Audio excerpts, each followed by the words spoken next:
Good morning बच्चों।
Last time homework दिया था वो कंप्लीट कर दिया है?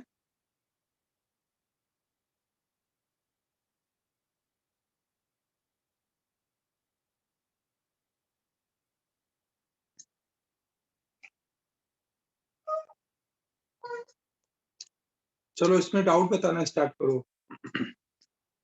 डाउट होगा ना होमवर्क में?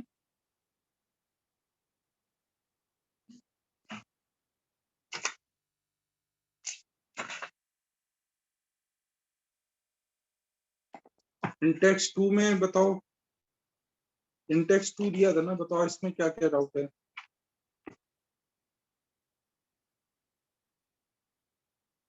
इलस्ट्रेशन 10 नहीं समझा। इलस्ट्रेशन 10 देखो बच्चों,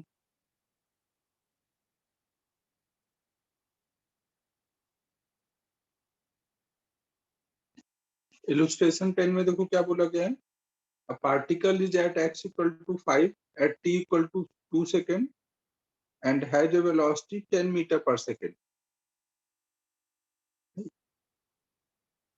ये मान लो x एक्सिस है, यहाँ पे कहीं x इक्वल टू 0 है, पार्टिकल कहीं पे x इक्वल टू 5 पे था, टाइम 2 सेकेंड पर, और वेलोसिटी उसकी v इक्वल टू प्लस में 10 मीटर पर second. It's acceleration is constant और -4 है, उसका एक्सीलरेशन दिया है। एक्सीलरेशन माइनस का मतलब 4 है लेकिन डायरेक्शन अपोजिट में ना, माइनस मतलब अपोजिट में। जब आपने डायरेक्शन बना दिया तो यहाँ माइनस लिखने की जरूरत नहीं है ना। Find the position and velocity at t equal to 1 second. तो हमें पोजीशन और वेलोसिटी चाहिए, तो t इक्वल टू 1 सेकेंड पर, मतलब पहले का चाहिए आपको, समझो। आपको ये 2 सेकेंड का दिया है, 1 सेकेंड का चाहिए। कुछ समझ आ रहा है बच्चों? ये 1 सेकेंड पे कहीं यहाँ रहा होगा और u चाहिए आपको, ना आपको u निकालना है। b आपको दिया हुआ है +10, a आपको दिया है -4। टाइम कितना लगेगा? अगर 1 सेकेंड पर यहाँ था, 1 सेकेंड से 2 सेकेंड जाना है, टाइम कितना मिला? जर्नी का टाइम कितना है? 1 सेकेंड।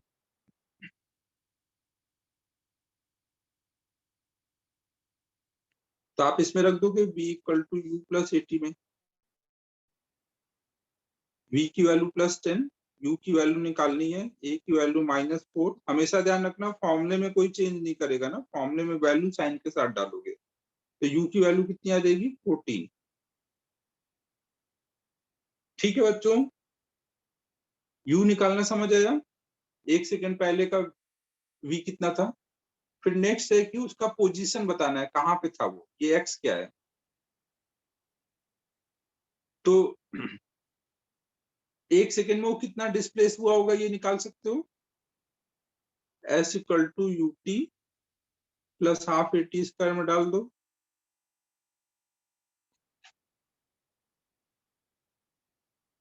u की वैल्यू है 14, टाइम है 1 सेकेंड, u की वैल्यू है -4, टाइम है 1 सेकेंड।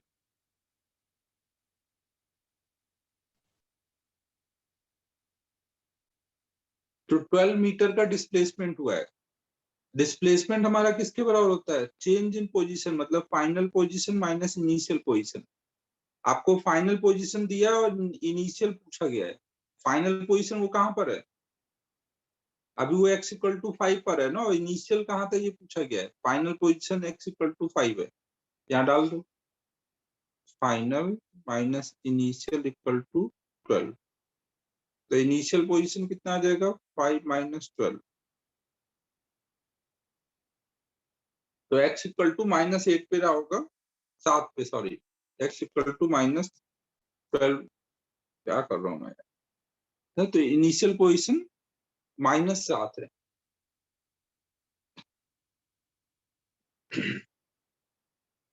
बच्चों किसी को कोई दिक्कत,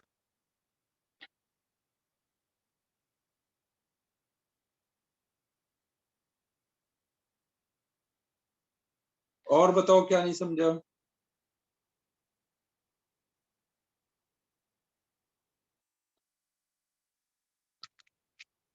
देखो अब ये भंसाली मेरी तारीफ कर रहा है कि जब मैं सॉल्व करता हूँ तो बहुत इसको सिंपल लगता है, लेकिन खुद से सॉल्व करने में कुछ जमता नहीं है। तो आप भी मेरी तरह सॉल्व किया करो ना, पहले क्वेश्चन जब भी आए पहले क्वेश्चन का डायग्राम बनाओ, क्या क्या दिया हुआ है वो नोट करो, फिर क्या पूछा गया है वो लिखो, फिर जो दिया है उनको लिख के रिलेट करो। फिजिक्स का प्रॉब्लम सॉल्व करना मतलब डायग्राम बनाना। अच्छा डायग्राम बनाओ, नीट एंड क्लीन एकदम, और फिर उस पर सोचना स्टार्ट करो। बिना डायग्राम बनाए सोचोगे तो सोचना काफी डिफिकल्ट होने लगता है। इलस्ट्रेशन 13 देखो।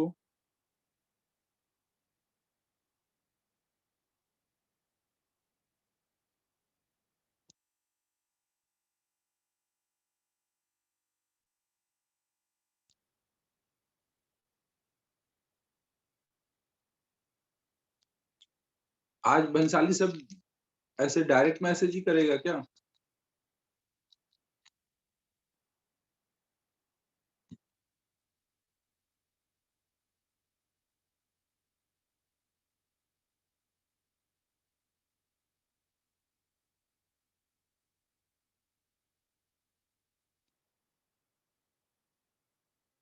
जल्दी लिखो।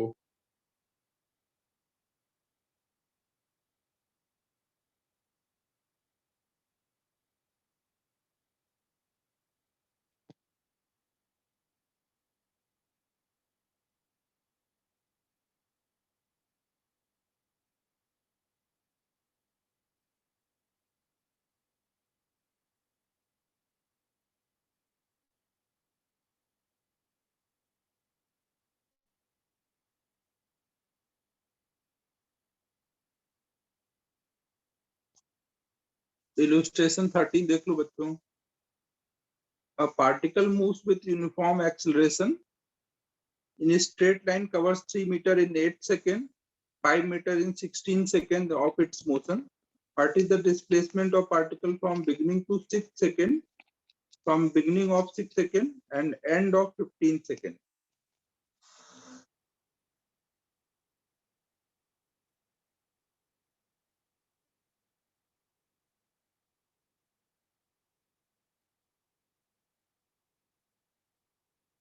एंड ऑफ 15 सेकंड का क्या मतलब हुआ।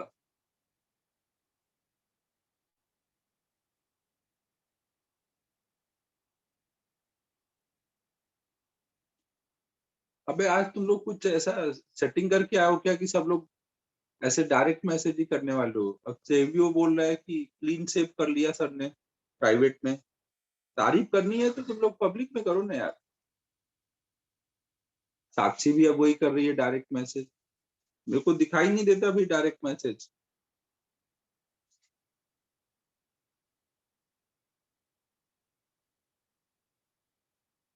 यार ये देखो, एक तो लास्ट वाली लाइन क्या है, what is the displacement of particle from the beginning of 6 second, ये तो बात समझ आ रही है, छठे सेकेंड की बात है, to the end of 15 second. अच्छा, फ्रॉम से एंड तक है, ओके। छठे सेकेंड से 15 सेकेंड के बीच का पूछा है, छठे सेकेंड से पूरे 15 सेकेंड के बीच का पूछा है।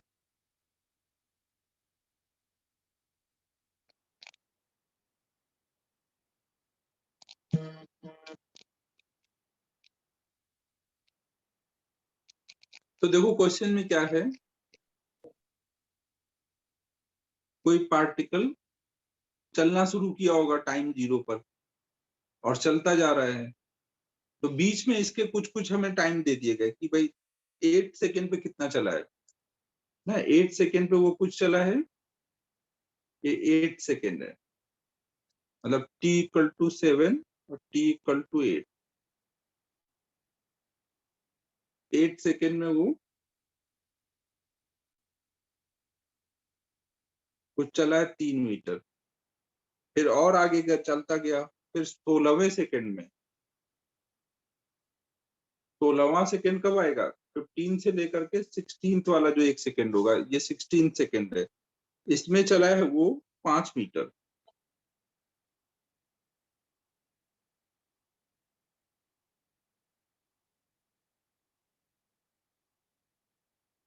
तो आपको बताना है, क्वेश्चन में क्या बताना है कि 6 सेकेंड से 15 सेकेंड तक का, बिगनिंग बिगनिंग ऑफ 6 सेकेंड मतलब कब होगा, बिगिनिंग ऑफ 6 सेकेंड मतलब यहाँ 5वें सेकेंड के बाद से शुरू हो जाएगा ना बिगिनिंग ऑफ 6 सेकेंड, और 15वें सेकेंड का जहां पे खत्म हो रहा होगा, 15वां सेकेंड यहाँ खत्म हो रहा होगा ना, यहाँ से फिर 16वां सेकेंड शुरू हो जा रहा होगा। 5वें सेकेंड के बिगिनिंग से 15वें सेकेंड के लास्ट तक का डिस्प्लेसमेंट चाहिए, एंड ऑफ 15 सेकेंड यहाँ हो रहा है ना, समझ आ रहा है बच्चों, पूरा ये डिस्प्लेसमेंट चाहिए हमें।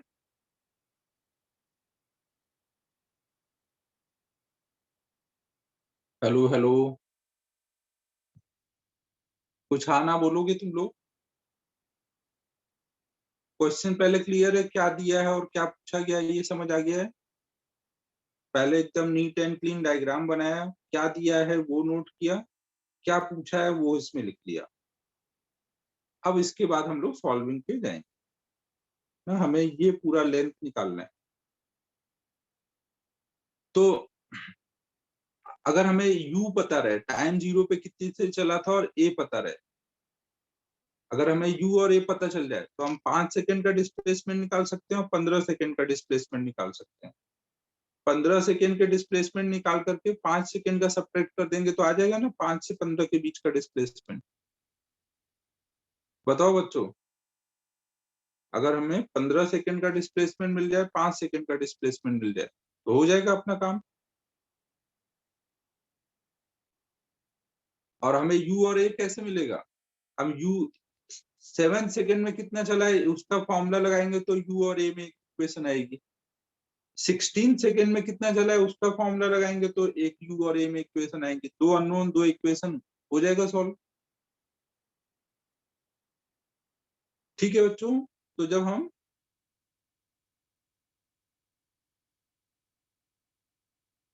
7 सेकेंड का देख रहे हैं, कौन सा सेकेंड का, 8 सेकेंड, 8 सेकेंड का जब हम देख रहे हैं तो n की वैल्यू हम लोग 8 डालेंगे ना, तो डिस्प्लेसमेंट वाले फॉर्मूले में डाल दो, u plus u equal to u, s equal to you plus half, ये 8 सेकेंड है ना, u plus half a 2n-1, इसमें ये वैल्यू 3 मीटर, u की वैल्यू u रहने दो, a की वैल्यू a 2, n की वैल्यू 8 सेकेंड है, तो ये आ गया हमारा 3 = u प्लस 17/2a।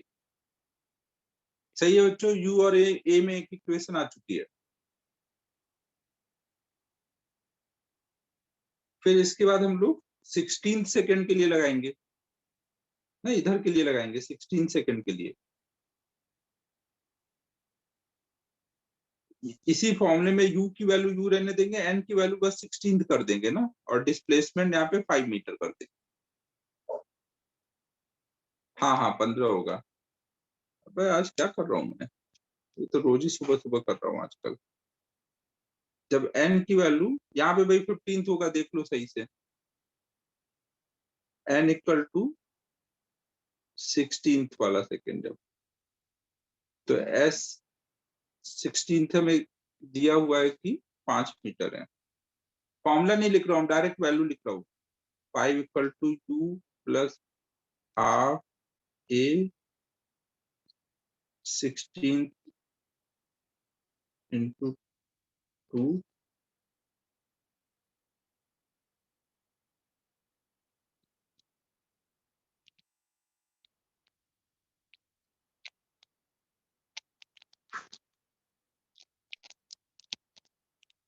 ठीक है बच्चों। तो देखो हमारे पास दो इक्वेशन हो गए, u और a में दो इक्वेशन है, इनसे सॉल्व हो जाएगा u और a।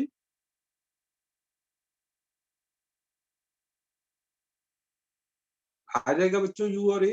अब एक बार u और a आ गया तो कर लोगे। अब 10 सेकंड का डिस्प्लेसमेंट निकालो, 5 सेकंड का निकालो, तो 5 से 15 के बीच का आ जाएगा।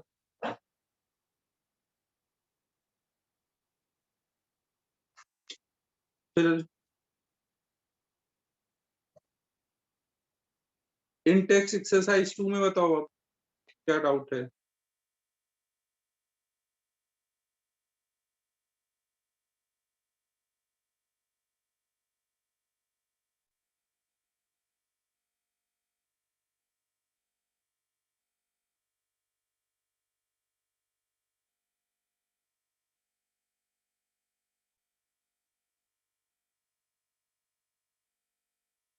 देखो यहाँ पे क्रिस ने एक डाउट पूछा कि जब हमने 7 सेकंड का लगाया यहाँ पे फॉर्मूला, तो u अलग होगा क्या? u तो यहाँ का होगा ना, टाइम जीरो का u होता है। जब आप इस फॉर्मूले में n कुछ भी डालो, u कौन सा होता है, टाइम जीरो का। देखो भंसाली जी ने सही डाउट पूछा हुआ है, ये डाउट कई लोगों को हो सकता है। u यहाँ पे कौन सा टाइम वेलोसिटी होता है, इनिशियल वेलोसिटी। इनिशियल मतलब टाइम जीरो का, तो वो तो वही सेम रहेगा ना, चाहे यहाँ का देखूं, यहाँ का देखूं, यहाँ का देखूं, टाइम जीरो का तो यू सेम ही है ना। भंसाली समझ आ रहा है?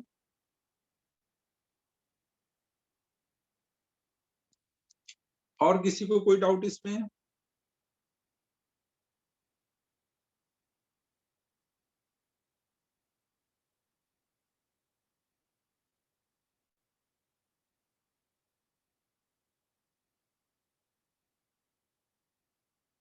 अब इन टेक्स्ट देखो, इन टेक्स्ट 2। तो अब होमवर्क मेरा स्टार्ट होता है। तो पहला क्वेश्चन है मेरे लिए क्वेश्चन नंबर 3। अब सब डाल देंगे, सब कर दो। तो देखो बच्चों इसमें क्या है, a particle experiences constant acceleration for 20 seconds after starting from rest। तो हमें बोल दिया गया कि भाई एक पार्टिकल था जो रेस्ट से शुरू हुआ और 20 सेकेंड तक वो एक्सेलरेट करता रहा। If its distance travels a distance s1 in first 10 second and s2 in next 10 second, तो अगर वो पहले 10 सेकेंड में, टाइम जीरो से शुरू करके पहले 10 सेकेंड में वो कुछ s1 चला, और अगले 10 सेकेंड में, मतलब टोटल टाइम यहाँ पे 20 हो गया, वो s2 चला, तो s1 s2 में क्या रिलेशन होगा? ठीक है बच्चों, तो काफी टफ क्वेश्चन लग रहा है ये, करते हैं। देखो s1 निकालना है, तो हम पूरा ये मान लो a है, ये b है, ये c है, a से b तक की जर्नी देख रहे हैं। रेस्ट से शुरू हुआ है, u जीरो है, a हमें पता नहीं है बट हमें रेशियो चाहिए ना, तो a को a लिख देते हैं। टाइम हमारा a से b तक के लिए 10 सेकेंड है, तो हमारा s1 इक्वल टू क्या आ जाएगा, u जीरो है half a t square, half A T square, तो ये आ जाएगा 50A। सही है, ए से बी तक का हमारा डिस्प्लेसमेंट आ गया। अब हमें बी से सी का अगर डिस्प्लेसमेंट चाहिए तो हमें यहाँ पे जो वेलोसिटी होगी वो यू होगा ना। अगर हमारा UT plus half A T square में हम फॉर्मूले में डाल रहे हैं, तो बी से सी की जर्नी अगर हम देख रहे हैं तो उसमें यू कहाँ पे होता है, जहां से जर्नी स्टार्ट हो रही है। ठीक है बच्चों, UT plus half A T square में यू क्या होता है, जहां से जर्नी स्टार्ट हो रही है ना। अब हमें यहाँ का यू तो निकाला नहीं है हमने, और निकालना भी नहीं चाह रहे हैं, तो हम पूरी इतनी ए से सी तक की जर्नी देख लेते हैं। एक चीज ये ध्यान रखना, UT plus half A T square में जहां से जर्नी स्टार्ट होती है वहां का यू लेते हैं ना। लेकिन जब ये वाला फॉर्मूला लिखते हैं तो यहाँ एन कुछ भी हो, आप भले ही आप यहाँ से यहाँ तक की जर्नी देख रहे हो, लेकिन यू हमेशा टाइम जीरो का लिखते हैं। समझो बच्चों, यहाँ पे आप जर्नी इतनी देख रहे हो, वहां का एन लिखोगे और यू टाइम जीरो का लिखोगे, कंफ्यूज नहीं होना दोनों में।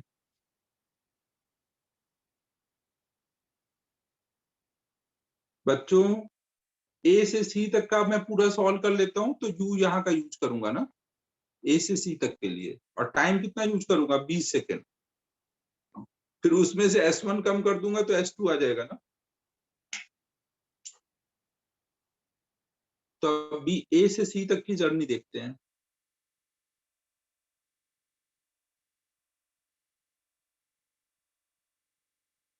ए से सी तक की जर्नी के लिए यू फिर से 0 ले लूंगा, टाइम लेकिन इस बार 20 सेकेंड लूंगा, और आंसर हम लोग ए के टर्म में ही निकालेंगे क्योंकि रेशियो चाहिए हमें। तो हमारा पूरा ए से सी तक की वैल्यू आ जाएगी you plus half A T square. AC को क्या लिख दूंगा, S1 प्लस S2। यहाँ पे कितना आ जाएगा, 400/2, तो ये आ जाएगा 200A। S1 कितना है, 50 है। S1 की वैल्यू यहाँ डाल दो, तो S2 आ गया 150A। अब S1 S2 पता है ए के टर्म में, तो रेशियो आ जाएगा S1/S2 किस रेशियो में है, 1:3 रेशियो में ना, तो मतलब 3S1 बराबर है S2 के।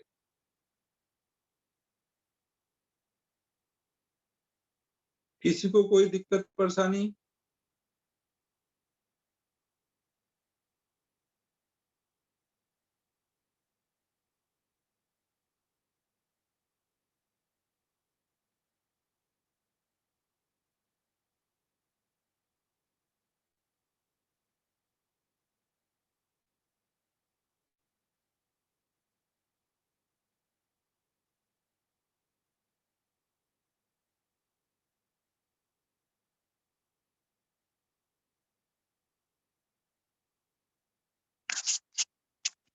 अबे बोलने के पैसे नहीं लग रहे हैं भाई, बोल दिया करो।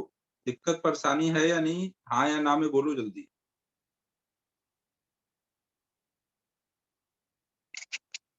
Very good.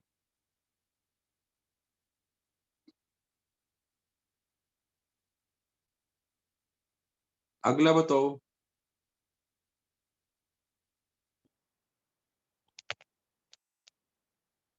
6।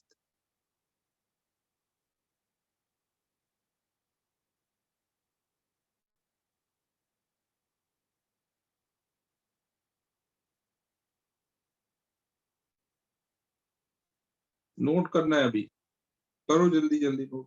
ये सब तो डाउट के थे यार, इनको जगह छोड़ दो, जब आप PDF भेजूंगा तब नोट कर लेना।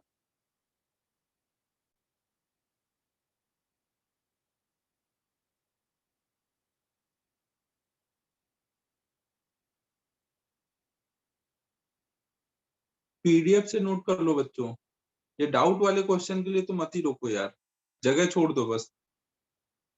ये होमवर्क की कॉपी में नोट कर रहोगे ना। ठीक है बच्चों, आगे चल रहा हूँ ना, ये आप PDF से नोट कर लेना, क्वेश्चन नंबर डाल के जगह छोड़ते जाओ, जो अभी लिख पाओ साथ साथ वो लिख लो, बाकी पढ़ाने दो। क्लास वर्क वाले का मैं टाइम दूंगा थोड़ा, वो इस सब के लिए क्या ही टाइम देना, PDF में रहेगा ना सब। position of a particle along x-axis at time t is given by this distance traveled by the particle in first 2 seconds. देखो आपको ये बोला गया है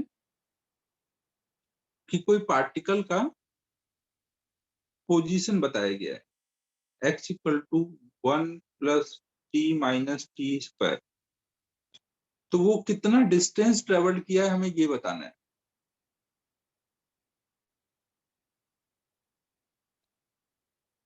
और ये देखो एक्स एक्सिस के लॉन्ग जा रहा है, पार्टिकल एक्स एक्सिस के लॉन्ग जा रहा है। अगर इसमें मैं टाइम 0 डालूंगा तो एक्स कितना मिलेगा,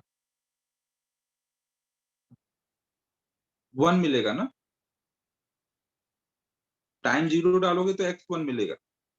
ये हमारा मान लो ओरिजिन है, तो पार्टिकल शुरू में कहां पे था, एक्स इक्वल टू 1 पे। ठीक है, अब ये पार्टिकल किधर को जा रहा है,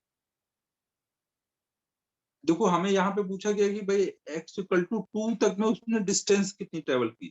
तो अगर मैं टाइम 2 डाल दूं तो एक्स की वैल्यू कितनी आ जाएगी, यहाँ पे अगर मैं टाइम 2 डाल दूं तो ये कितना आएगा, 2 डालोगे तो 2 प्लस 1 3, 3 माइनस 4 माइनस 1, तो मतलब 2 सेकंड बाद वो कहीं इधर आ गया है।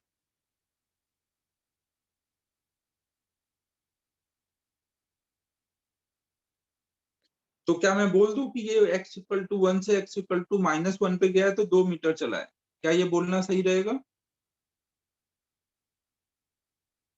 नहीं सही रहेगा, क्योंकि केवल ये अभी यहाँ था अभी यहाँ है, इतने से बात नहीं बनेगी ना। आपको क्या पता कि वो आगे जाके लौट के आया हो, आपको पता चल रहा है अभी क्या वो आगे जाके लौट के आया है या इधर जाके आया है, आप कैसे गया आपको नहीं पता है। ठीक है बच्चों,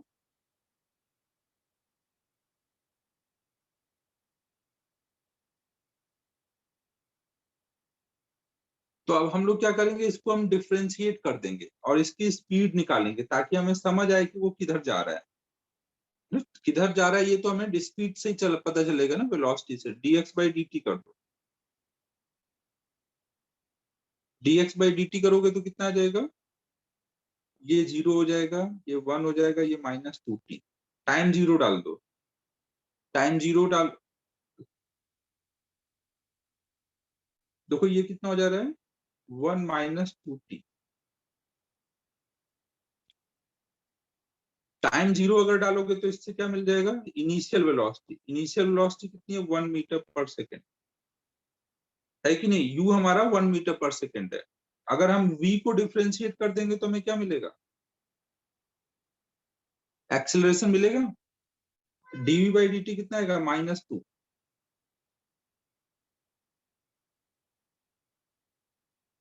बच्चों ये बात समझ आ रही है, पार्टिकल का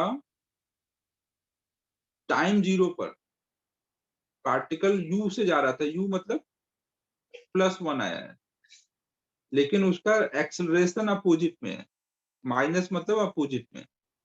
तो यहाँ क्या हो रहा होगा, पहले वो आगे जा रहा होगा फिर लौट के इधर आ रहा होगा ना। ये दिख रहा है कि अब ये आगे जाएगा फिर लौट के पीछे आएगा, अगर u आगे को और a पीछे को है।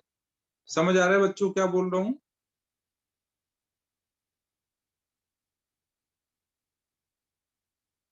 और एक बार जब पीछे आने लगेगा तो अब फिर पीछे ही जाता जाएगा ना, फिर तो ये उधर को ही रहेगा, उधर को ही जा रहा है। तो बस आपको ये निकाल लेना है कि ये आगे जाके कितना लौटा है, जितना आगे गया होगा उतना वापस आया होगा, फिर उसमें 1 और 1 ये 2 और गया है पीछे।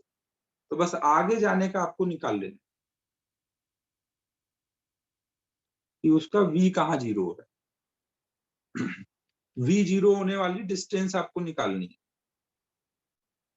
तो आप इसमें रख दो v square equal to u square plus 2as। Final speed 0, initial speed है 1, a की वैल्यू है -2 इंटू s, तो ये आ जाएगा 4s इक्वल टू 1, तो s इक्वल टू आ जाएगा 1/4। ये बात समझ आ रही है बच्चों, वो आगे 1/4 मीटर गया है। अगर वो आगे 1/4 गया है तो पीछे भी 1/4 आएगा और फिर पीछे को ये पूरा 2 जाएगा ना। ये डिस्टेंस 1 है और ये 1 है, तो टोटल कितना है पूरा, ये 2। तो टोटल डिस्टेंस कवर्ड कितना बोलोगे फिर?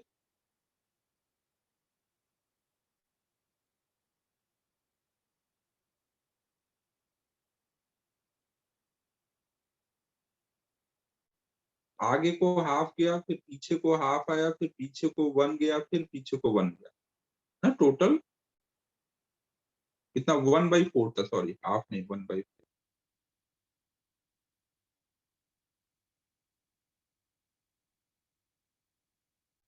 तो 2.5 मीटर टोटल उसने डिस्टेंस कवर किया।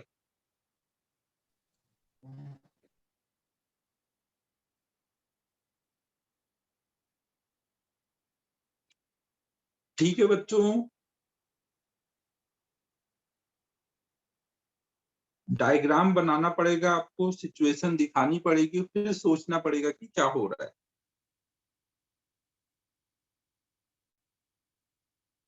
याद रखना, displacement is change in position, distance नहीं है चेंज इन पोजीशन। डिस्टेंस पूछा है तो आपको सोचना पड़ेगा कि पार्टिकल किधर गया है, किधर से आया है। अगर डिस्प्लेसमेंट पूछा जाता है तो सीधे हम चेंज इन पोजीशन कर देते हैं।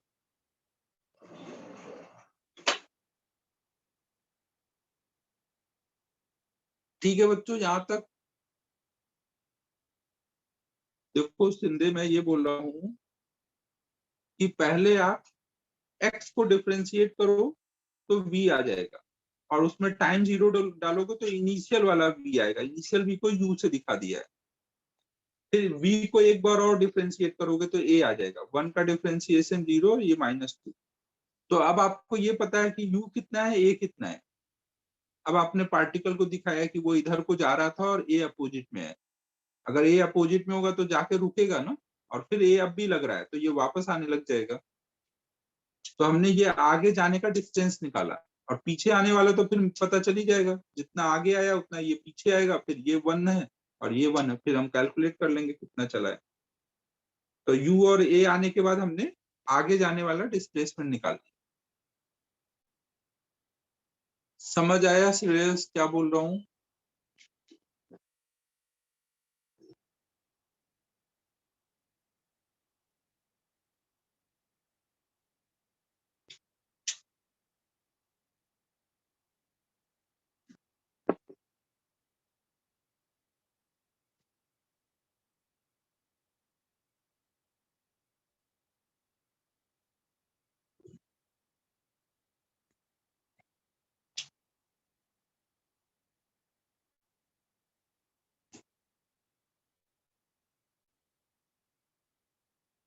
आगे चला जाए।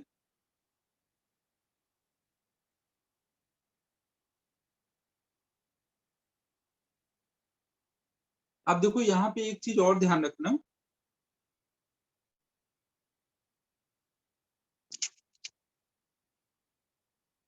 देखो आपको ये पता है कि पोजीशन का डिफरेंशिएशन आपको क्या देता है, वेलोसिटी देता है ना। अगर आप पोजीशन को डिफरेंशिएट करते हो तो वेलोसिटी मिलता है ना।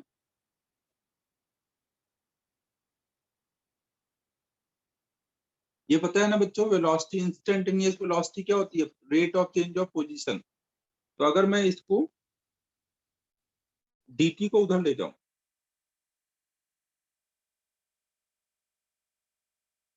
ना, dt को उधर ले जाऊं और दोनों साइड इंटीग्रेट करूं, मान लो टाइम t1 पे पोजीशन कुछ r1 था, टाइम t2 पे पोजीशन कुछ r2 हो गया। तो इधर क्या आ जाएगा, dr का इंटीग्रेशन r आ जाएगा, r1 r2। इधर हमें जब तक v पता नहीं रहेगा तब तक आगे सॉल्व नहीं होगा।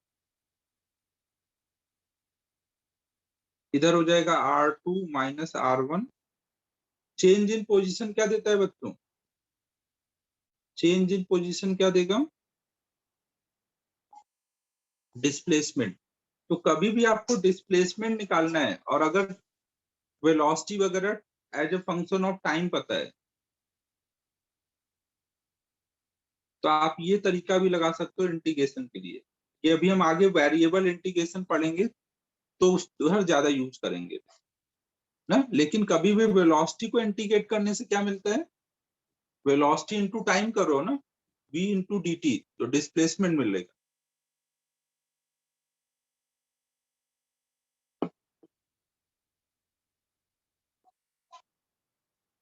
लेकिन अगर आप वेलोसिटी का मॉड ले लो, वेलोसिटी का मॉड किसी भी टाइम पे क्या होता है, इंस्टेंटेनियस वेलोसिटी का मॉड ले लोगे तो स्पीड हो जाएगा ना।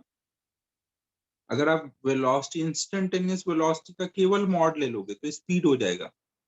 अब स्पीड को एक dt टाइम मल्टीप्लाई करोगे, मतलब dt टाइम में कितना चला, और अगर पूरे t1 से t2 टाइम तक कर दोगे तो वो आपको डिस्टेंस दे देगा। कभी भी आपको अगर डिस्टेंस निकालना है और v पता है as a function of time, तो आप मॉड लेके इंटीग्रेट कर दोगे तो आपको सीधे डिस्टेंस मिल जाएगा। समझ आ रहा है बच्चों? कभी भी वेलोसिटी का मॉड लगा के इंटीग्रेट करने से डिस्टेंस मिलता है, और वेलोसिटी को इंटीग्रेट करने से डिस्प्लेसमेंट मिलता है।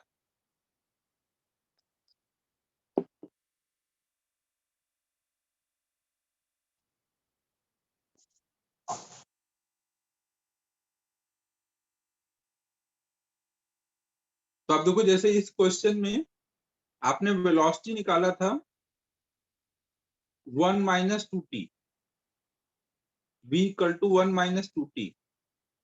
ना v पता है as a function of time, तो आप इससे भी डिस्टेंस निकाल सकते थे। हालांकि ये सब थोड़ा सा भी आगे आने वाला है वेरिएबल एक्सेलरेशन में, बट इतना सीख सकते हो अभी आप। कभी भी डिस्टेंस निकालना है तो एक चीज हमेशा ध्यान रखो कि ये फॉर्मूला हमेशा वैलिड है। 1 माइनस 2t, v लिखा और उसका मॉड लगाया। मॉड का इंटीग्रेशन करना याद है बच्चों? 2 सेकेंड का डिस्टेंस चाहिए। मॉड का इंटीग्रेशन किस दिन के लिए सिखाया था?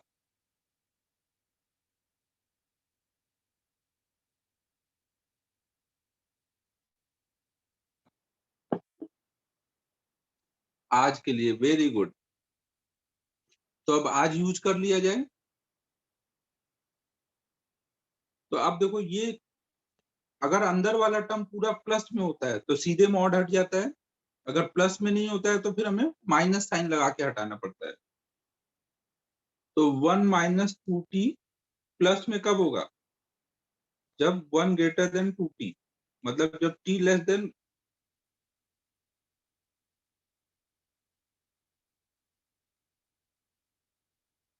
ना, इससे क्या मिल रहा है? 2t लेस देन 1, मतलब जब तक t हाफ सेकेंड से कम है तब तक ये प्लस में होगा ना। हाफ सेकेंड के बाद ये माइनस हो जाएगा। तो 0 से हाफ सेकेंड तक हम डायरेक्ट मॉड हटा देंगे, और हाफ सेकेंड से 2 सेकेंड के बीच में माइनस लगा के मॉड हटाएंगे। अब कुछ लोग तो सर ही पकड़ लेंगे कि ये क्या हो गया जिंदगी में।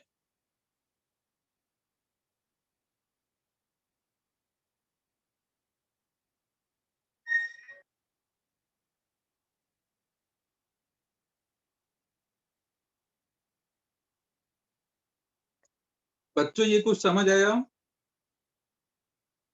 1 का इंटीग्रेशन टी, 2t का इंटीग्रेशन करोगे तो टी स्क्वायर बचेगा, 2 ऊपर नीचे से कट जाएगा, माइनस ये बाहर आ जाएगा। यहाँ पर t minus t square half से 2। अब ये सॉल्व कर लोगे तो आ जाएगा आंसर।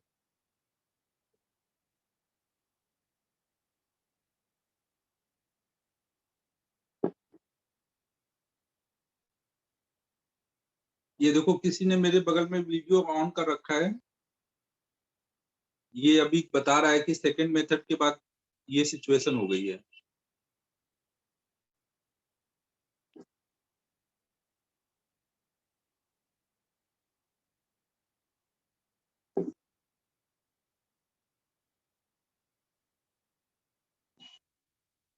देखो बच्चों, स्पीड इनटू टाइम से क्या मिलता है? डिस्टेंस मिलता है ना। स्पीड इनटू टाइम से डिस्टेंस मिलता है, वेलोसिटी इनटू टाइम से डिस्प्लेसमेंट मिलता है।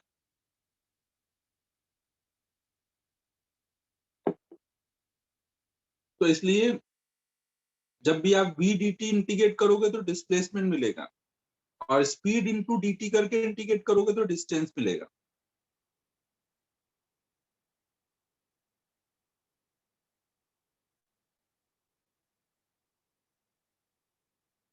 बच्चों ये कुछ समझ आया मैं क्या बोल रहा हूँ?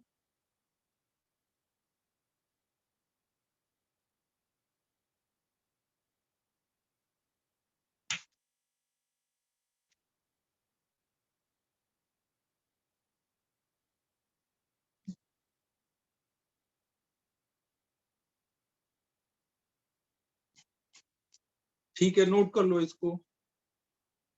भंसाली तू बोल नहीं रहा है, समझ नहीं आ रहा है तुझे ना?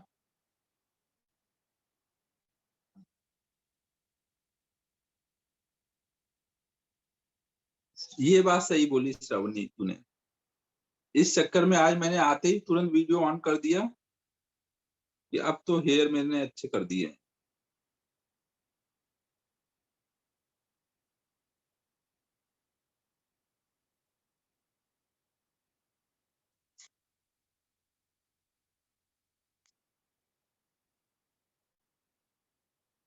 भंसाली ये याद है तुझे, वेलोसिटी, इंस्टेंटेनियस वेलोसिटी कैसे निकालते हैं? पोजीशन को डिफरेंशिएट करके, dr/dt v होता है, ये याद है? अब dt को हमने इधर कर दिया, dt को अगर इधर कर देंगे तो ये v dt हो जाएगा और ये dr हो जाएगा, फिर दोनों साइड इंटीग्रेट किया है। अब मान लो T1 से T2 के बीच का आप देख रहे हो, तो T1 पे जो पोजीशन है वो इधर लिख दो, T2 पे जो पोजीशन है इधर लिख दो, केवल dr का इंटीग्रेशन क्या होगा, r होगा, फिर लिमिट डाल दिया है, तो इधर चेंज इन पोजीशन हो गया। चेंज इन पोजीशन क्या होता है, डिस्प्लेसमेंट, तो डिस्प्लेसमेंट बराबर आया वेलोसिटी का इंटीग्रेशन। डिस्प्लेसमेंट क्या है, वेलोसिटी का integration.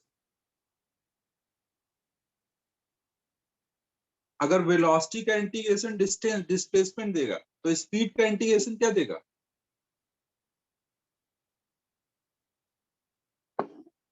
Velocity into time displacement होता है, वेलोसिटी इनटू टाइम डिस्प्लेसमेंट होता है, तो स्पीड इनटू टाइम क्या होगा, डिस्टेंस होगा। तो जहां पे हमने v यूज किया है, अगर वहां पे मॉड लगा दो, v का मॉड लगाने से क्या हो जाता है, वेलोसिटी का जो मैग्नीट्यूड होता है वो क्या होता है, स्पीड होता है ना। इंस्टेंटेनियस वेलोसिटी का मैग्नीट्यूड इंस्टेंटेनियस स्पीड होता है। तो बस मैंने मॉड लगा के इंटीग्रेट कर दिया तो उसको डिस्टेंस बोल दिया। कुछ समझ आया क्रिस? यही काम किया है लेकिन मॉड लगा के किया है, मतलब स्पीड इनटू टाइम कर रहा हूँ, बट थोड़ा हाई फाई स्टाइल में, नॉर्मल नहीं।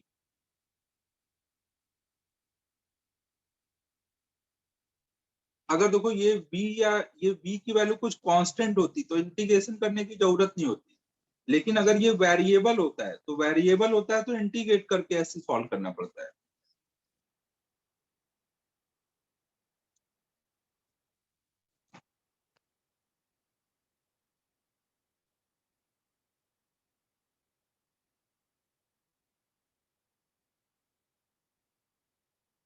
बाकी अगर समझ आया तो ठीक है, नहीं भी आया तो ट्राई करो। अभी अगला जब वेरिएबल एक्सीलरेशन आएगा तो वहां पे हम लोग बार बार ये डिफरेंशिएशन इंटीग्रेशन पढ़ेंगे, यूज करना तो और क्लियर हो जाएगा। अभी के लिए चाहे तो आप जो पहला मेथड था वैसे ही फोकस करो, u पता है, a पता है, तो डिस्टेंस निकाल लो।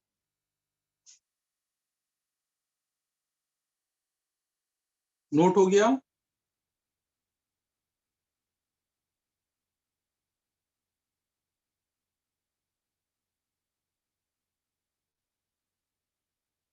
अभी मॉड बता दिया है ना, मैथ में मॉड हुआ है तुम लोगों का, समरन बोल रहे हैं, तब तो तुम्हें पता ही होगा ये मॉड को कैसे हटाते हैं।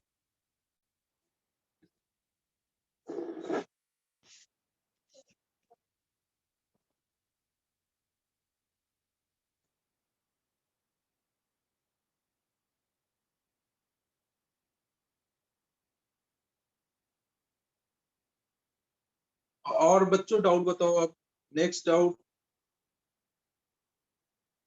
बाकी अब ये पीडीएफ से नोट कर लेना और कैलकुलेशन कर लेना।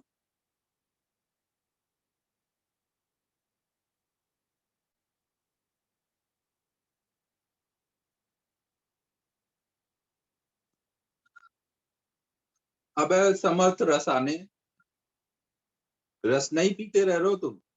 सेवेंथ वाला क्लास में कराया था, अगर इनिशियल स्पीड u है, फाइनल स्पीड v है, तो मिड पॉइंट पे स्पीड कब होगी?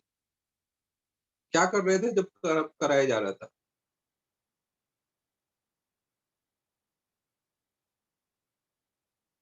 u और v पता है तो मिड पॉइंट पे स्पीड तो कराई है ना भाई, √u² + v² / 2।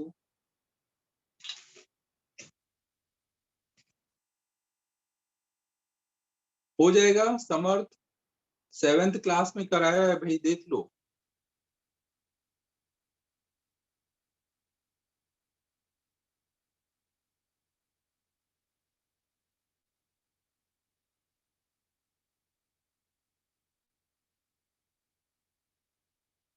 अबे समर्थ बोलोगे होगा या नहीं होगा?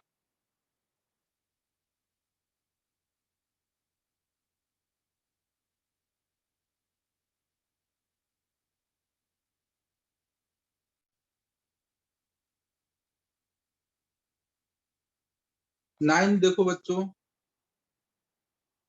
समर्थ से तो जबरदस्ती बुलवा दिया कि हाँ होगा होगा, बेचारा सोच रहा था कि क्या कहूँ क्या कहूँ, बट फाइनली उसको वो करना ही पड़ा। समर्थ देख ले भाई, नोटबुक में लिखाया हुआ है, अच्छे से वो पढ़ ले एक बार।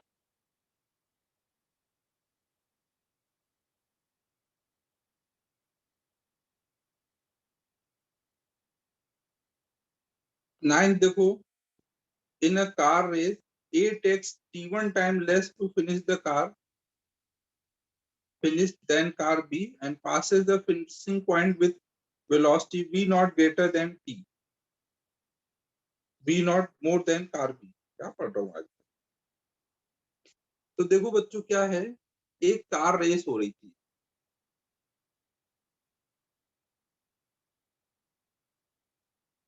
ये है कार ए और ये है कार बी।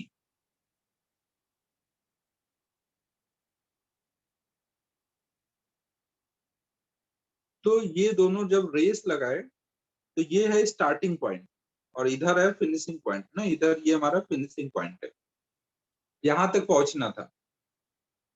तो कार ए क्या ले रहा है, टी नॉट टाइम लेस ले रहा है, मतलब अगर बी को यहां तक पहुंचने में, बी को यहां तक पहुंचने में टी टाइम लगा, तो ए को यहां तक पहुंचने में कितना टाइम लगा है,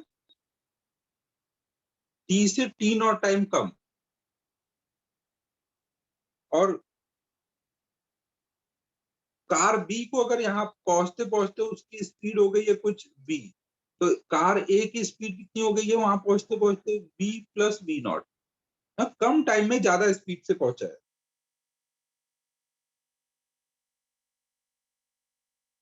दोनों के लिए एक्सेलरेशन कुछ दिया है, A1 A2।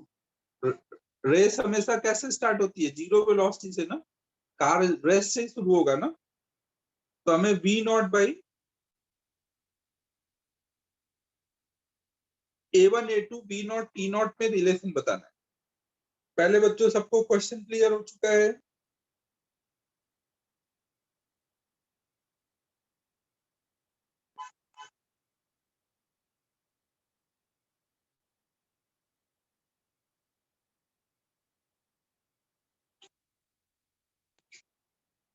तो देखो हमने यहाँ पे ये v यहाँ पे माना हुआ है, t माना हुआ है, तो इन सबको हमें हटाना है ना। अगर हम A1 के लिए सोचे तो A1 के लिए ये वेलोसिटी आने में कितना टाइम लगा, t minus t not. A1 के लिए वेलोसिटी आने में टाइम कितना लगा है, t माइनस टी नॉट। तो A1 के लिए जब हम लोग, A के लिए जब हम लोग लिखेंगे तो s इक्वल टू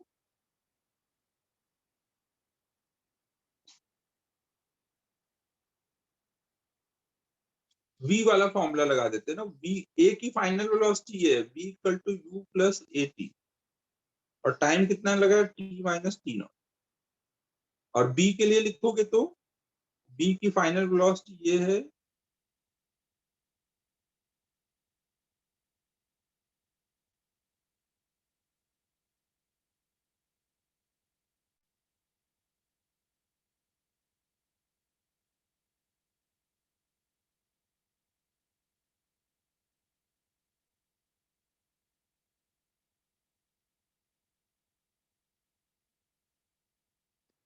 अब 2 मिनट रुक जाओ ना, मैं जरा सॉल्व कर लेता हूँ इसमें क्या क्या इक्वेशन लगानी पड़ेगी।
हाँ देखो ऐसे करेंगे, देखो यहाँ पे हमें ये पता है, एक मिनट रुक जाओ ना, इसको मैं सही से अरेंज कर दूँ।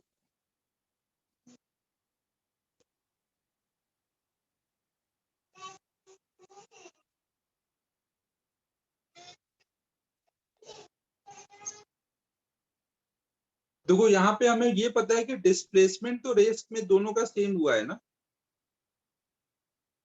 है कि नहीं? ए और बी दोनों के लिए डिस्प्लेसमेंट सेम है। तो अगर हम ए के लिए ये इक्वेशन लगाएं, final velocity b square equal to you square plus 2as, तो उससे ये आ जाएगा, थर्ड इक्वेशन से ये ए के लिए आ जाएगा। ठीक है बच्चों,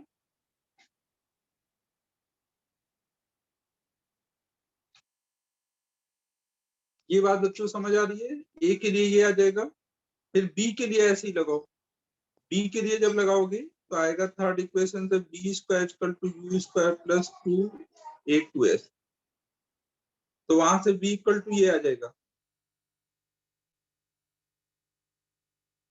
अब इन दोनों को अगर मैं सब्ट्रैक्ट करूंगा तो मुझे बी नॉट मिल जाएगा, इन दोनों को सब्ट्रैक्ट करूंगा तो बी नॉट की वैल्यू मिल जाएगी।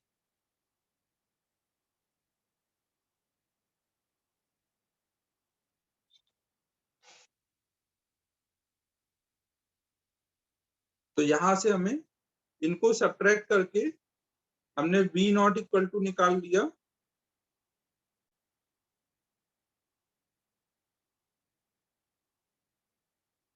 2s कॉमन कर दो, √a1 माइनस √a2। सब्ट्रैक्शन समझ आ रहा है?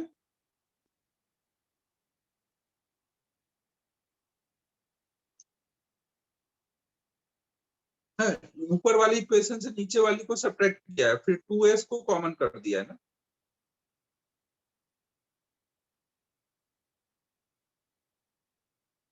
फिर अभी देखो हमने इनके बी नॉट की वैल्यू निकाल दी, हमें b not by T not चाहिए ना, b not by T not, तो बी नॉट हमने निकाल लिया एस के टर्म में। अब अगर हम टी नॉट भी निकाल लें एस के टर्म में और दोनों डिवाइड करें तो एस कट जाएगा।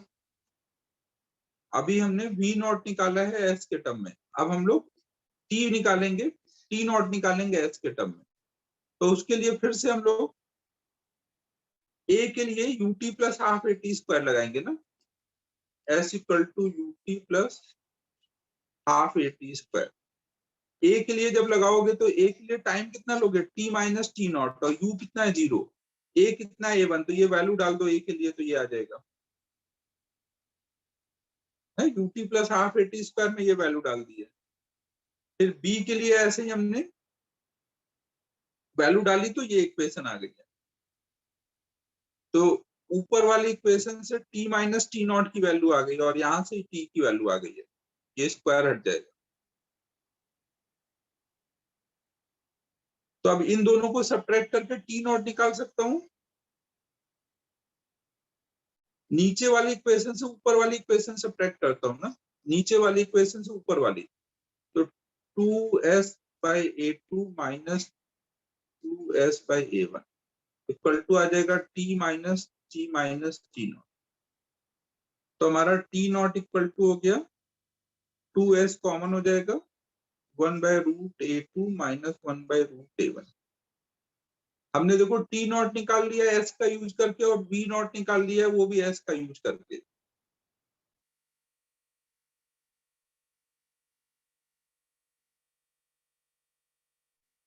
अब हमें क्या चाहिए था, B not by T not चाहिए था, एस तो हमने माना है ना, तो वो हमें कट करना है, तो बी नॉट को ऊपर रखो टी नॉट को नीचे रखो, डिवाइड कर दो।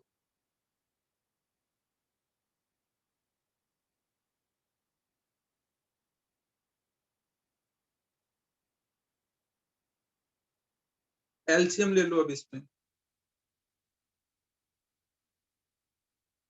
एलसीएम लोगे तो ये कितना आ जाएगा,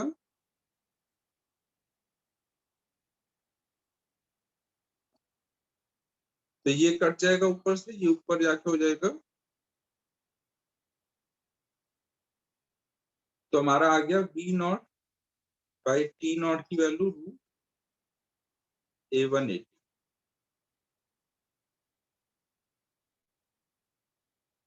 कुछ समझ आया बच्चों क्या क्या किया मैंने? आप एस के टर्म में पूरा सॉल्व करो, वी नॉट भी एस के टर्म में निकालो, टी नॉट भी एस के टर्म में निकालो, और उसके बाद उनका रेशियो ले लो।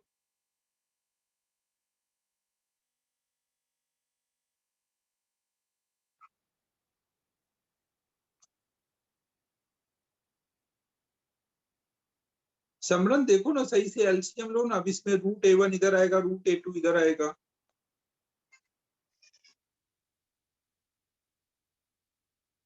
और यहाँ पे भी देखो ये root A1 minus root A2 था ना,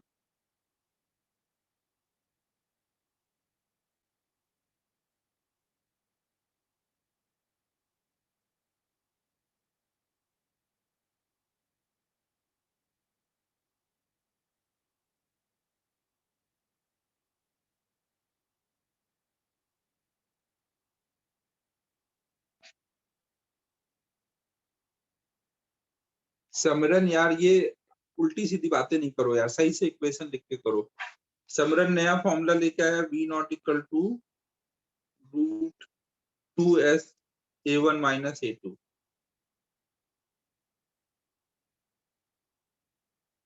सही से कैलकुलेशन करो, ये भी मचा रहा है मेरी तरह। मेरे से कैलकुलेशन में मत इन्फ्लुएंस हो तुम लोग, बाकी चीजें सीखो। और डायरेक्ट मैसेज अलग कर रहा है, कब बड़ा होगा तू?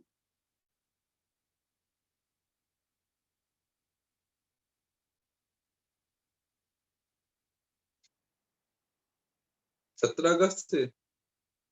वेरी गुड यार। ये अभी तो बहुत ज्यादा कंफ्यूजन हो गई है कि स्कूल खुलेगा या नहीं खुलेगा। रोज नए न्यूज आते हैं खुल रहा है, फिर कभी आ जाता है 2 घंटे बाद नहीं खुल रहा है, फिर से मीटिंग होगी।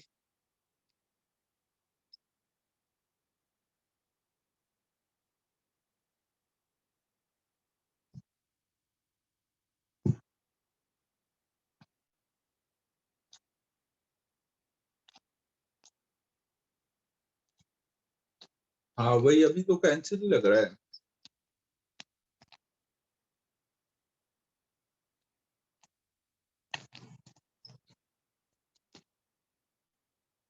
कल वही सुबह सुबह तो न्यूज में था फ्रंट पे ही कि एकदम खुल रहा है सब कुछ, फिर बाद में पता चला नहीं।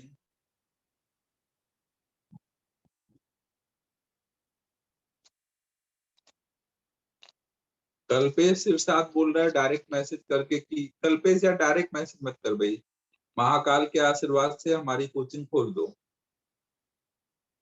खुलेगी तो महाकाल के आशीर्वाद से ही खुलेगी, लेकिन साथ में जगन भुजबल जी का भी आशीर्वाद लगेगा, बिना उसके नहीं हो पाएगा।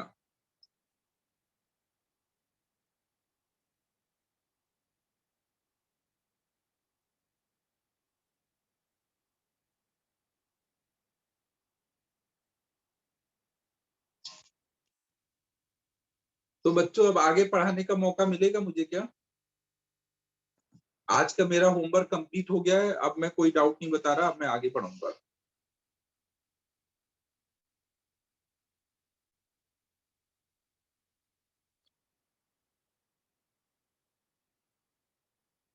श्रावणी मैं पूछ नहीं रहा था, मैं बता रहा था कि मैं अब आगे पढ़ाऊंगा, अब कोई डाउट नहीं बताया जाएगा।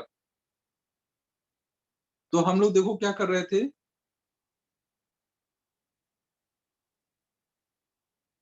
मोशन अंडर ग्रेविटी कर रहे थे।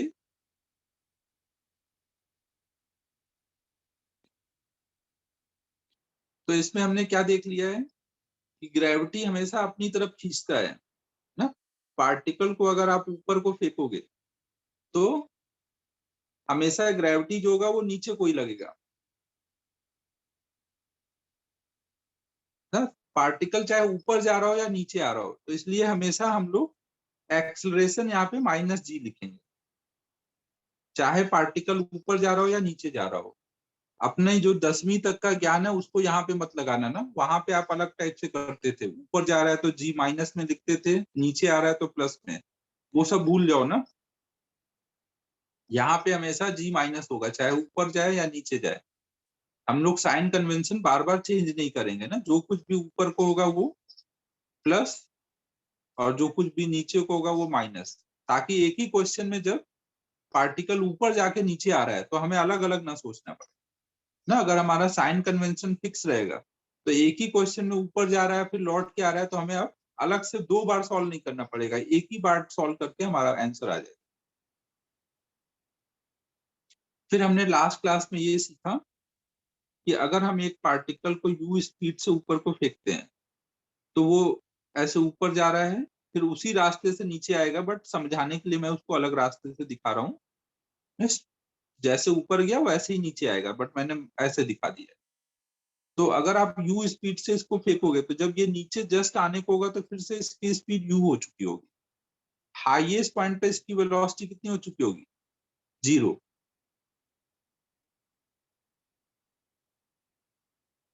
मैक्सिमम हाइट ये कितना जाएगा?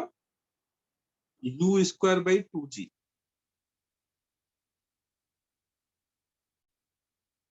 ना मैक्सिमम हाइट ये u² / 2g तक गया। जाने का टाइम निकालोगे, अगर मान लो वो t1 है और आने का टाइम t2 है, तो t1 + t2 जाने प्लस आने का टाइम सब सेम आता है और वो होता है u/g, जाने और आने का टाइम। तो टोटल टाइम ऑफ फ्लाइट मतलब जाने का और आने का टाइम कितना आ जाएगा? 2u/g। तो ये आपको याद रखना है ना कि जब भी हम कोई चीज को ऊपर को ऐसे फेंकेंगे तो वो u² / 2g मैक्सिमम हाइट तक जाएगा और 2u/g टाइम लगाएगा। ये सब फ्रिक्वेंटली यूज होंगे इसलिए ये रिजल्ट याद रखना है। फिर अगला करते हैं। मान लो कोई बिल्डिंग है, उसके छत पे अपना चिंटू पहुंच गया है और वहां से उसने एक पत्थर गिरा दिया। अगर ये बिल्डिंग की हाइट h है, उसने ड्रॉप किया है। ड्रॉप करने का मतलब होता है इनिशियल स्पीड 0। तो जस्ट टकराने के पहले कितनी वेलोसिटी आ चुकी होगी पत्थर में और कितनी देर बाद जाके वो पत्थर टकराएगा, ये निकालना है। एक्सेलरेशन ड्यू टू ग्रेविटी को हम लोग g ले लेंगे। g और h के टर्म में आंसर बताना है। क्वेश्चन क्लियर है सभी को?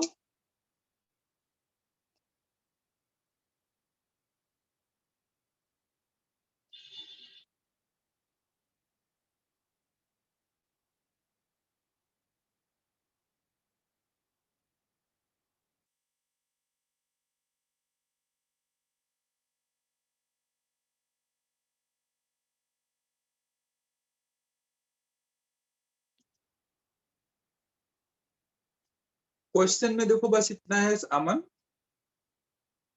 कि अपना चिंटू लॉकडाउन की वजह से परेशान हो गया है और छत पे जाके खड़ा है और एक पत्थर नीचे गिरा रहा है। क्या करे आदमी लॉकडाउन?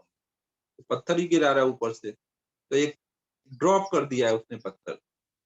ड्रॉप करना मतलब इनिशियल स्पीड 0। तो अब वो कितनी देर में नीचे गिर जाएगा और टाइम वगैरह निकालना है, स्पीड वगैरह निकालना है। अबे रितेश दुबे, वीडियो ऑन करते हो ऑफ करते हो? ऑन ही रखो ना, क्या दिक्कत है? ऑन कर लो वीडियो। मुझे भी लगेगा मैं कोई को देख के पढ़ा रहा हूँ, मुझे अच्छा फीलिंग आएगा। 2-4 लोग तो वीडियो ऑन कर ही दिया करो यार, मुझे दिखेगा कि कोई कोई सामने बैठा है तो मुझे अच्छा फील लगेगा कि हाँ हाँ बच्चा समझ रहा है। वेरी गुड रितेश, अब ऑन ही रखना, बंद नहीं रखना। इतना नाइस स्माइलिंग फेस है फिर भी तू शर्मा रहा है यार कि वीडियो बंद कर दे रहा है।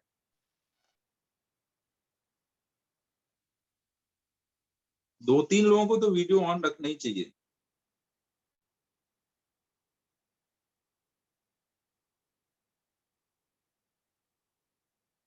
फिर से बंद करने लग गया रितेश, ऐसे मत कर यार। हुआ बच्चों?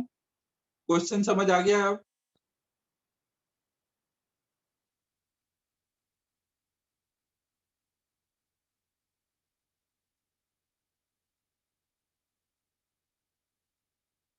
Very good summer.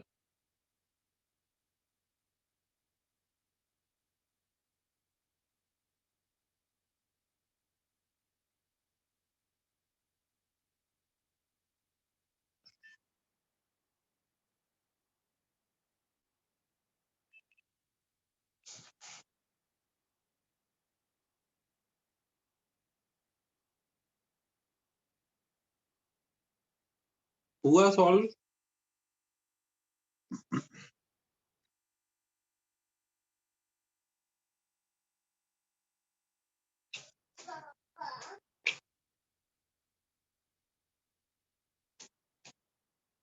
Direct message मुझे दिख ही नहीं रहा है यार, मेरा फोन खराब हो गया, डायरेक्ट मैसेज इसमें अब सही से दिख नहीं रहे हैं।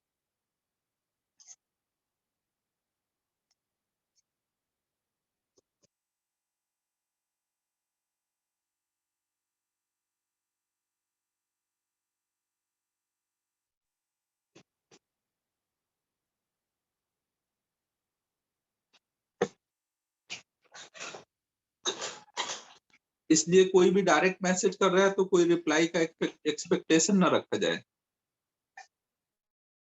जी और एच के टर्म में रखना है, अभी वैल्यू नहीं डालनी है,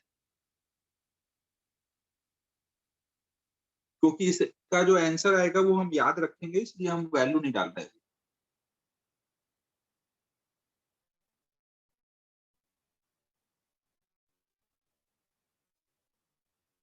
अब इतना भारी क्वेश्चन रिपीट कराओगे?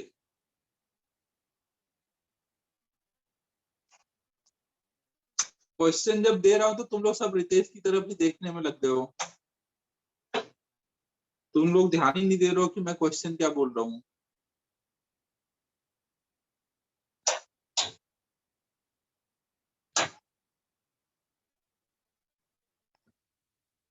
बच्चों कोई लैग आया क्या? Hello hello, mic check 1 2 3, hello hello. Video hang कर रहा है यार।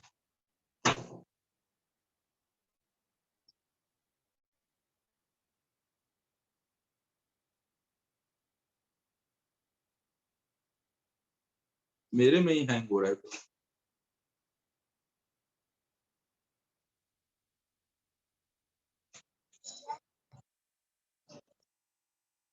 तो देखो मैं एक बार क्वेश्चन फिर से रिपीट कर रहा हूँ कि एक पत्थर को एच हाइट से ड्रॉप कर दिया गया है, नीचे आने का टाइम बताना है और वेलोसिटी बतानी है, ये दो चीजें बतानी है। रितेश यार तू बंदी रखना वीडियो यार, तेरे वीडियो के चक्कर में 4 बार क्वेश्चन रिपीट करना पड़ गया मुझे। पता नहीं क्या ऐसा पसंद आ गया लोगों को कि क्वेश्चन छोड़ के सब रितेश की तरफ ही देख रहे हैं।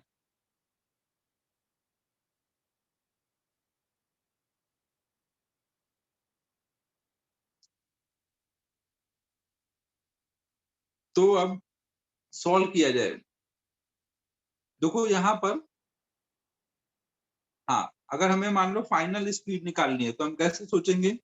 इनिशियल स्पीड 0 है, फाइनल स्पीड निकालनी है, डिस्प्लेसमेंट कितना हुआ है?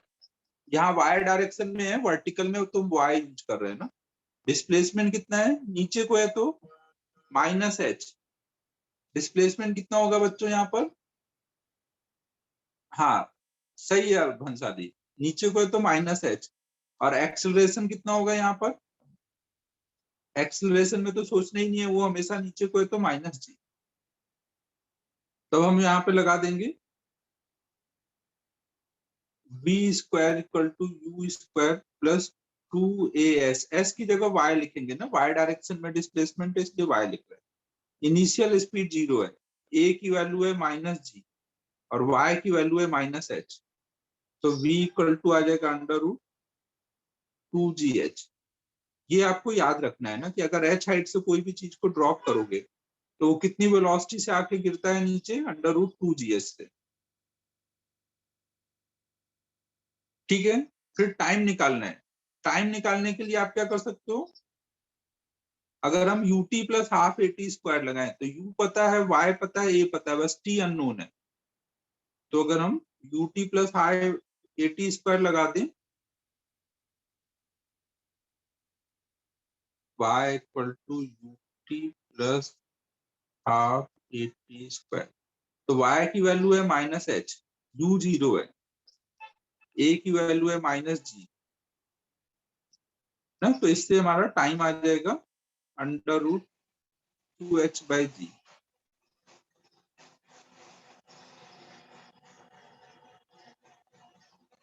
ठीक है बच्चों, तो जब भी हम कोई चीज को h हाइट से ड्रॉप करेंगे तो वहां स्पीड हमारी नीचे पे कितनी हो जाती है, √2gh, जस्ट टकराने के पहले तक ना, टकराने के होगा वो अलग बात है, पत्थर जाएगा या रिबाउंड करेगा, बाउंस करेगा, वो सब अलग बात है। नीचे गिरने में टाइम कितना लगता है, √2h/g।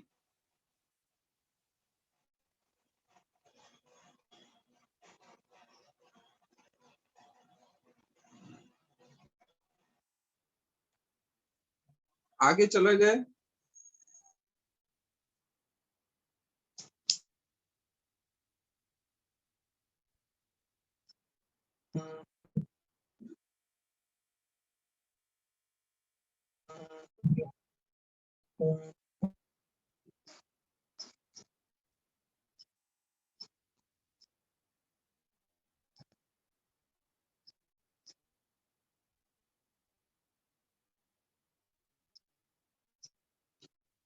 रितेश कर रहा है question,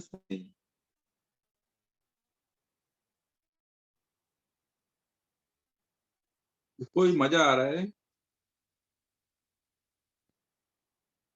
This Sunday test TWT will be on its time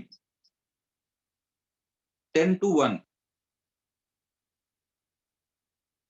No change in time. Timing of test will be same as for every week. देखो बच्चों यहाँ पे क्या है, अब चिंटू क्या करे बेचारा, लॉकडाउन की वजह से परेशान है, तो कभी पत्थर नीचे गिरा रहा है, कभी ऊपर फेंक रहा है। तो अब अपना जो चिंटू है, ये पत्थर को लेके ऊपर को फेंक दिया। इस बार ऊपर को फेंका है 10 मीटर पर सेकेंड से, और ये इसकी छत की हाइट है कुछ 40 मीटर।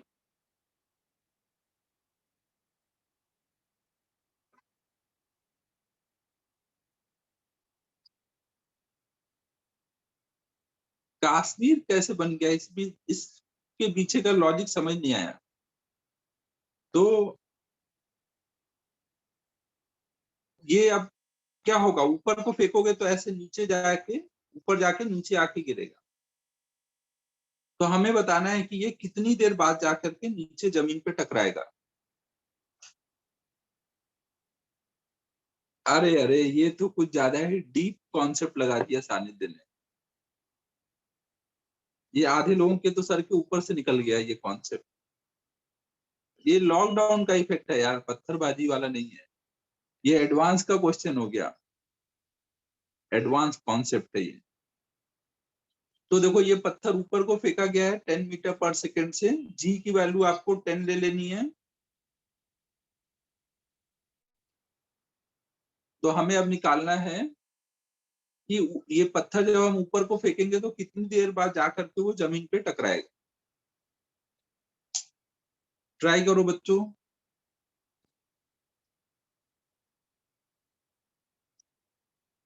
अब वैसे भी अब तो कश्मीर में पत्थरबाजी बंद हो गई है यार,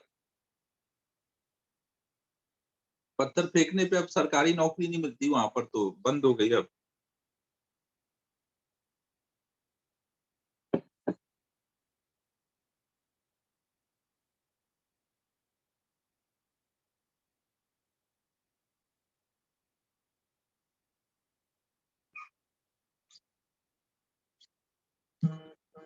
जी की वैल्यू फिर मैंने यूनिट गलत लिख दिया है। हाँ हाँ हाँ, हाइट 40 मीटर है, 40 मीटर।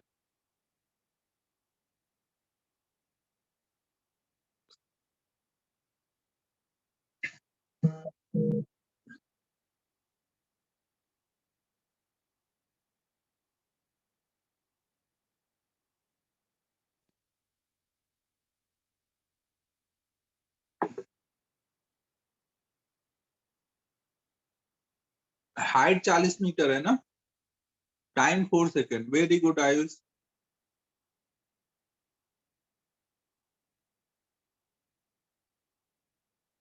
नहीं भी नहीं, 4 सेकेंड ही आ रहा है आंसर।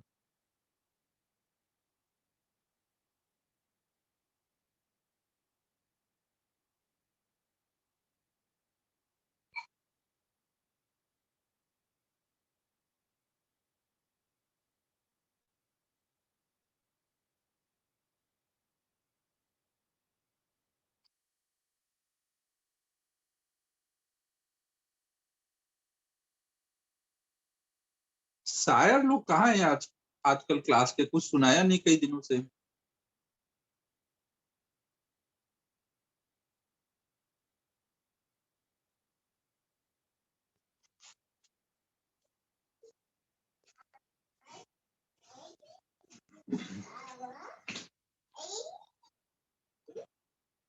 Chess tournament? कौन सा चेस टूर्नामेंट हो रहा है इस टाइम पर? ऑनलाइन है क्या?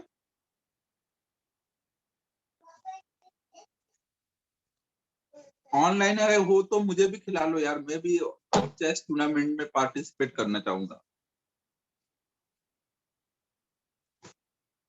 एक दो लोगों को तो हरा ही दूंगा मैं भी।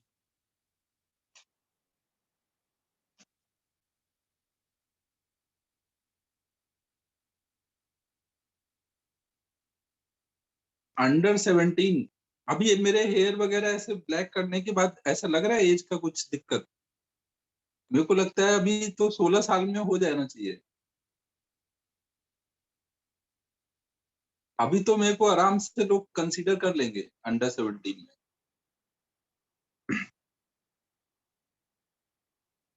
चश्मा तो मैं दूसरा वाला लगा लूंगा।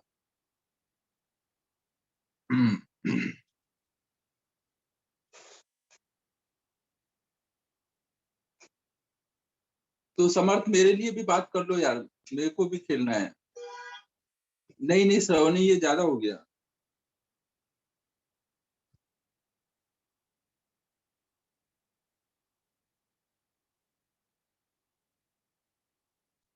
ये सॉल्व किया जाए अब।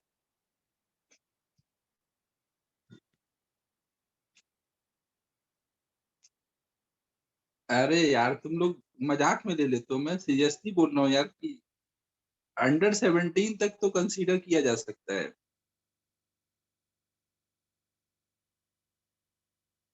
पहले मेरे खेलने का जब अगर फाइनल होगा तो टाइमिंग की बात की जाएगी तुम्हारे।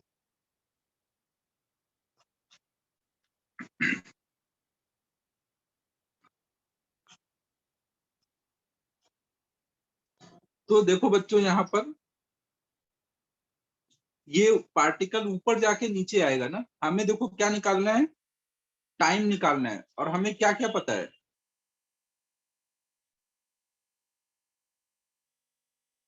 यू की वैल्यू,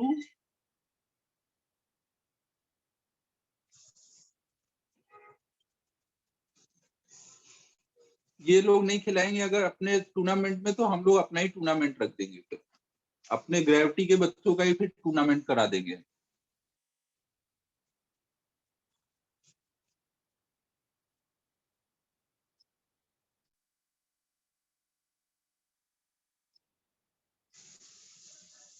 वैसे भी इस बार अभी क्रिकेट का तो हो नहीं पा रहा है, तो चेस का ही कराना पड़ेगा, ऑनलाइन वाले गेम ही खेलने पड़ेंगे। और भंसाली के लिए एक लूडो का भी टूर्नामेंट करा देंगे। भंसाली लूडो अच्छा खेलता होगा, चेस का तो पता नहीं इसका।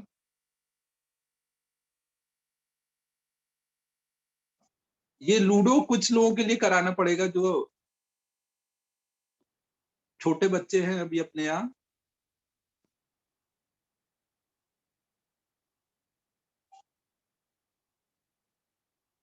अब श्रेयस, अभी क्रिकेट वो ऑनलाइन खेलना पड़ेगा, ऑनलाइन रहते हैं आजकल कई सारे गेम, तो उसमें ही खेलना पड़ेगा अपने को।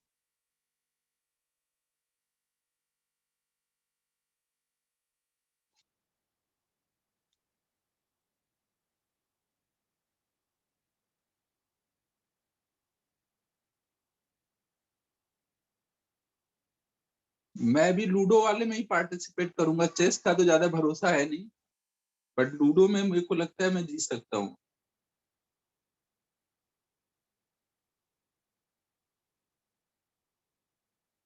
चलो बच्चों, अब जल्दी से ये सॉल्व कर लेते हैं।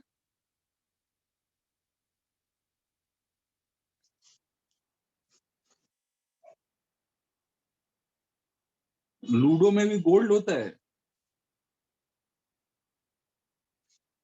इसीलिए प्रतीक मैं वो गेम सोच रहा हूँ जिसमें कोई भी जीत सकता है, तभी मेरा भी चांस रहेगा। तो देखो बच्चों, ये यू स्पीड से अगर हमने इसको ऊपर को फेंका, तो इनिशियल स्पीड क्या बोलूंगा, अगर आपने ऊपर को फेंका है तो यू को प्लस लिखूंगा या माइनस? हाँ भंसाली, बस महाकाल के आशीर्वाद से कोई भी जीत सकता है। यू की वैल्यू बताओ बच्चों, +10 -10, जल्दी जल्दी बताओ। आज फिर हम लोग बकवास की बातें ज्यादा करने लगते हैं, पढ़ाई करते हैं। +10 ना, ऊपर को इसलिए +10। डिस्प्लेसमेंट कितना बोलोगे? डिस्प्लेसमेंट कितना बोलोगे बच्चों? इसको हमने यहां से फेंका है और ये फाइनली यहाँ आके गिरा है, तो डिस्प्लेसमेंट कितना है? -40। आपको डिस्प्लेसमेंट देखने में क्या ये सोचना है कि ये ऊपर गया है नीचे आया, ये सब सोचने की जरूरत है नहीं। यहां से चला है और यहाँ आया है। Shortest distance between initial and final point. और किधर गया है? नीचे को गया है ना। डिस्प्लेसमेंट का डायरेक्शन हमेशा किधर होता है? टुवर्ड्स फाइनल पॉइंट, तो नीचे को है। नीचे को मतलब -40।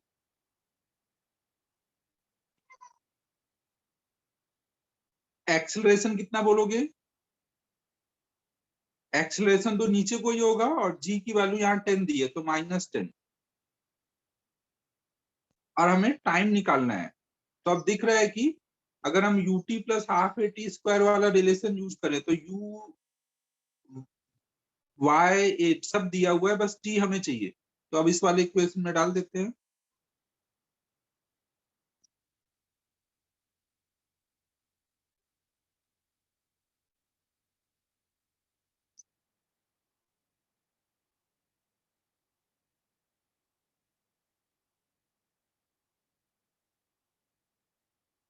तो ये हो जाएगा -40 = 10t - 5t²। 5 से डिवाइड कर दो।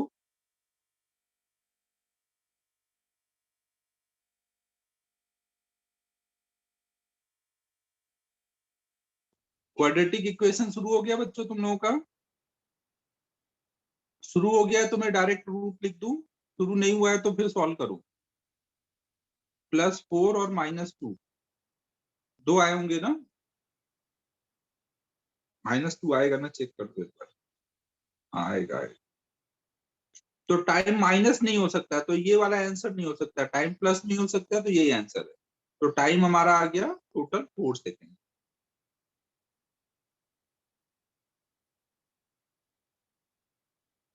सिक्स कैसे श्रावणी? ये टैलेंट तू लाती कहाँ से है? सॉल्व करके 4 आया बट आंसर 6 बता रही है, ऐसा कैसे?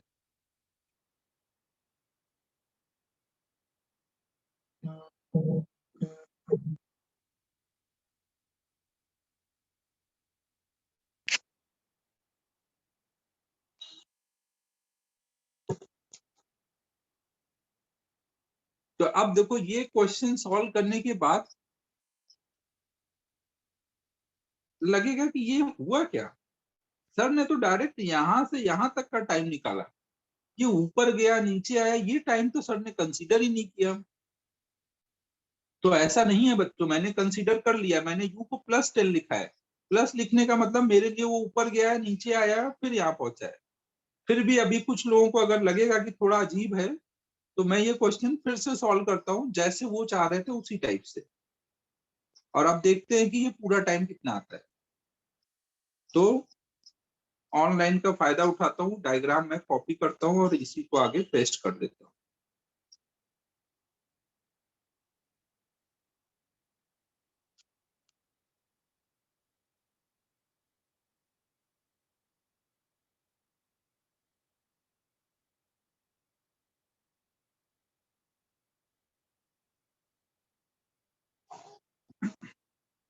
तो अब देखो मेथड 2 में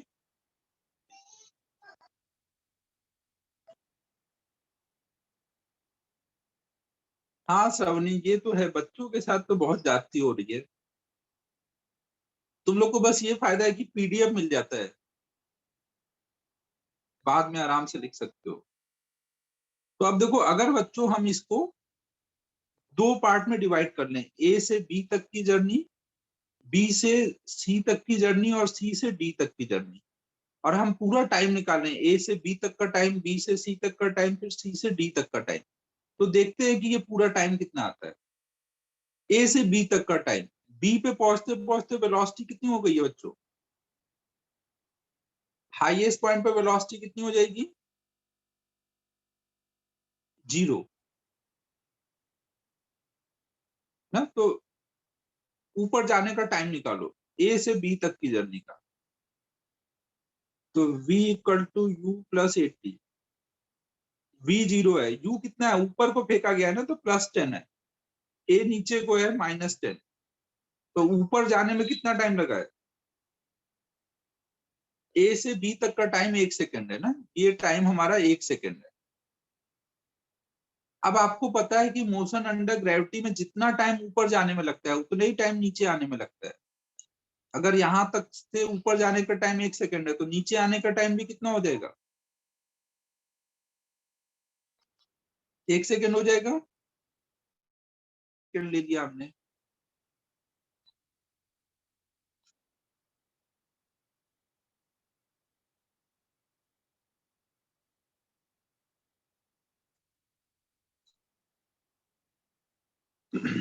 तो श्रवणी का देखो मैथ कितना अच्छा है, 1 + 1 = 2 ना। 1 ऊपर जाने का टाइम, 1 नीचे आने का टाइम, 2 सेकेंड हुआ। ए से सी तक का टाइम आ चुका है। अब हम सी से डी तक का टाइम देखते हैं। ठीक है बच्चों, बी से सी तक का टाइम तो 1 सेकेंड ही आया। अब हम सी से डी तक का टाइम देखते हैं।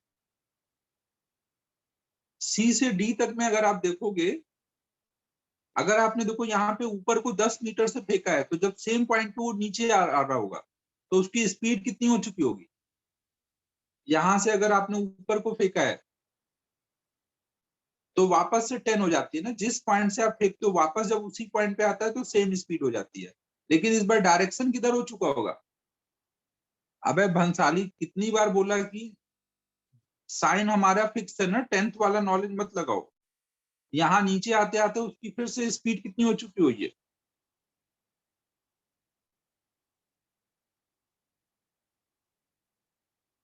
फिर से उसकी स्पीड 10 हो चुकी है, लेकिन नीचे को हो चुकी है। तो सी से डी तक की जर्नी के लिए यू कितना पकड़ूंगा? +10 या -10? सी से डी तक की जर्नी के लिए -10। बस सारा खेल देखो यहीं पर हो गया। -10। ए की वैल्यू कितनी पकड़ूंगा? नीचे को है इसलिए -10। डिस्प्लेसमेंट कितना पकड़ूंगा? नीचे को इसलिए -40। और सी से डी तक का टाइम निकालूंगा। तो कैसे निकालूंगा? इसमें रख दूंगा y equal to U T plus ½ 80²। y की वैल्यू -40, u की वैल्यू -10।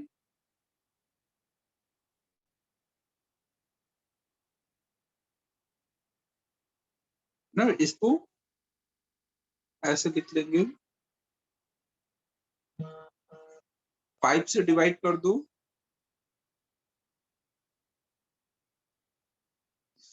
टी वाले सारे टर्म दूसरे साइड कर देते हैं।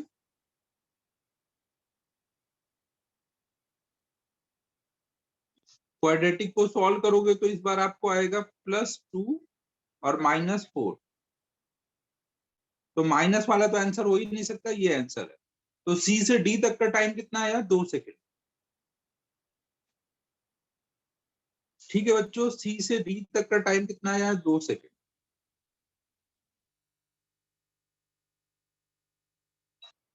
तो इसका क्या मतलब निकल रहा है कि 1 सेकेंड ऊपर गया, फिर 1 सेकेंड नीचे आया, फिर 2 सेकेंड नीचे आया, टोटल कितना चला? वो पूरा 4 सेकेंड।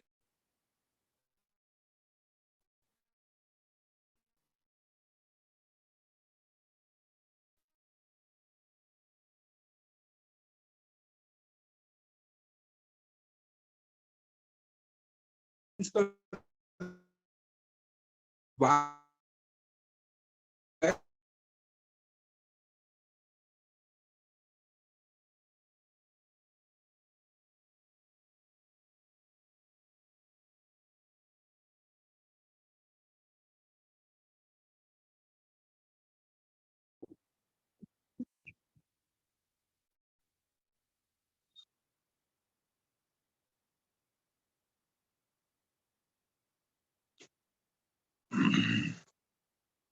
अरे यार,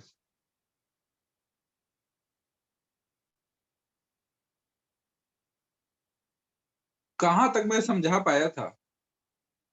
ये बीच में लाइट चली गई।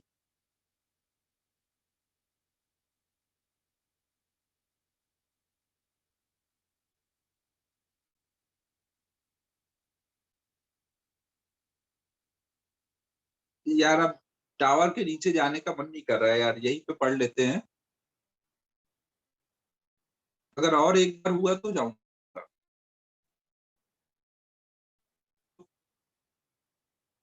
अभी सही लग रहा है सब कुछ?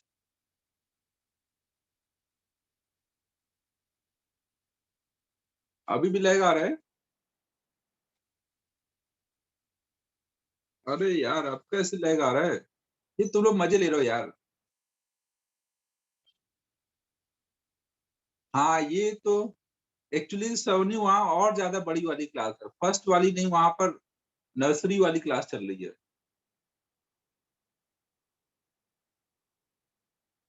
नर्सरी वाली क्लास में तो मैं कुछ भी इंटरफेयर कर ही नहीं सकता। अभी तो लैग नहीं आ रहा। अबे रितेश तू जबरदस्ती का बोल रहा है। पहले तू समर्थ वो चेस का बता, मेरा चेस का हो पाएगा कि नहीं? थोड़ा थोड़ा है।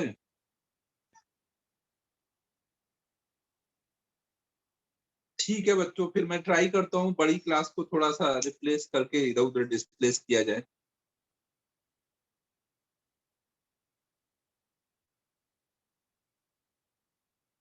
तो बच्चों अभी 2 मिनट रुको, मैं जरा ट्राई करता हूँ। 2 मिनट। तब तक तुम लोग नोट कर लो ना, ये मेथड 2 नोट करो।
बच्चों अभी सही लग रहा है?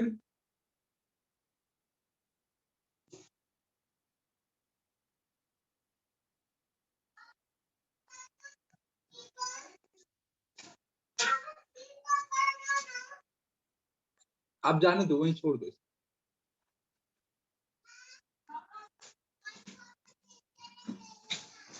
भाई अब तो टावर के ऊपर ही चढ़ना पड़ेगा, अब टावर के नीचे तो बैठा हूँ। अब और कहाँ जाऊं? ये रितेश तो अब, रितेश तेरे नेटवर्क में भी लैग ही है लग रहा है, तेरा नेटवर्क भी गड़बड़ है। अभी बच्चों देखो, बाकी लोग बताओ यार, सबको लैग लग रहा है या एक दो लोगों को लैग लग रहा है? ठीक है ठीक है, थोड़ी देर देखते हैं, 1-2 मिनट।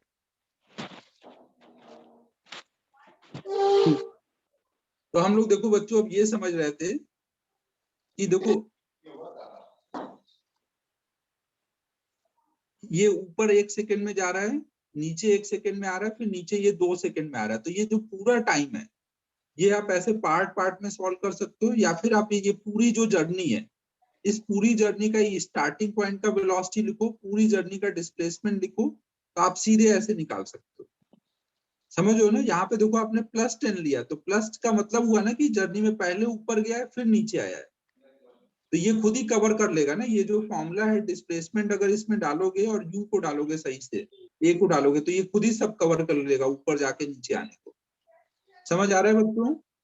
तो आपको ये परेशान होने की जरूरत नहीं थी कि ये ऊपर गया था नीचे आया था तो वो टाइम रह गया क्या। काय रिटर्न करायचंय तिथे ते मशीन? अरे अरे क्या रिटर्न कर दिया भाई।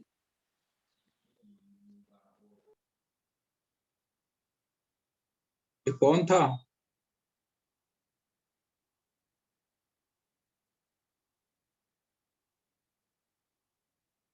म्यूट रखो बच्चों।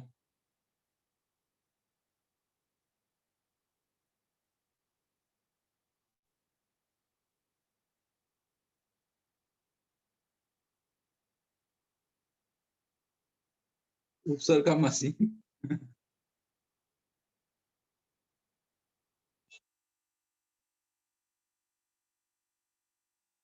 देखो बच्चों,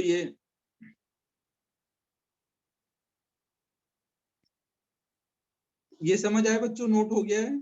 और कुछ समझाना है इसमें तो बताओ, नहीं तो आगे चलते हैं।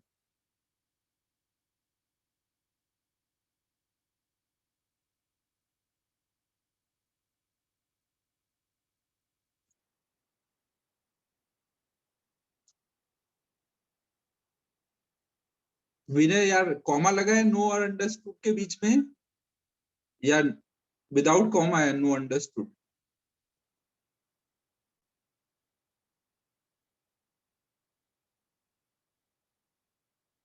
अबे यार नहीं समझ आया। कहाँ पे नहीं समझ आया है? समझा है? अच्छा okay। तो अब हम लोग देखो आगे पढ़ते हैं।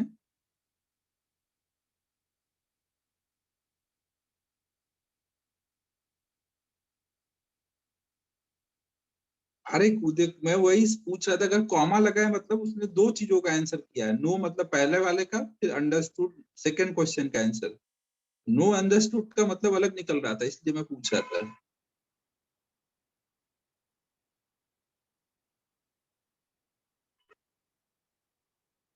तो अब देखो बच्चों, यहाँ पर अब लॉकडाउन खुलने के बाद अब अपना चिंटू थोड़ा बाहर गया है पिकनिक मनाने। तो एक जगह उसको दिखा बलून, तो उसने सोचा बलून की सवारी कर ली जाए।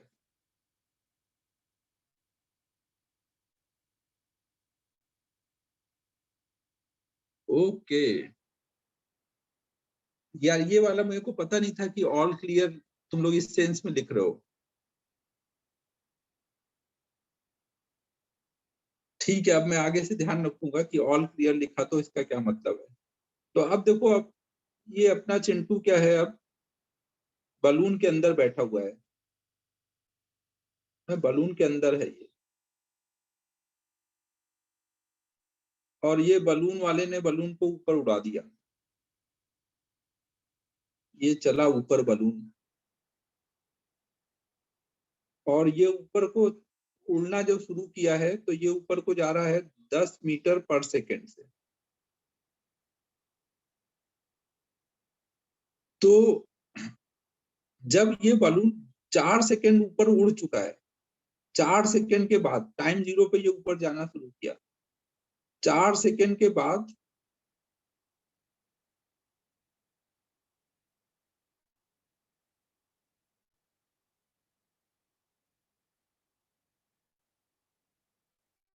चिंटू को लगा कि यार कुछ खेल लेते हैं, तो उसने एक पत्थर यहाँ से गिरा दिया, और सोच रहा है कि अब देखूं ये क्या होगा।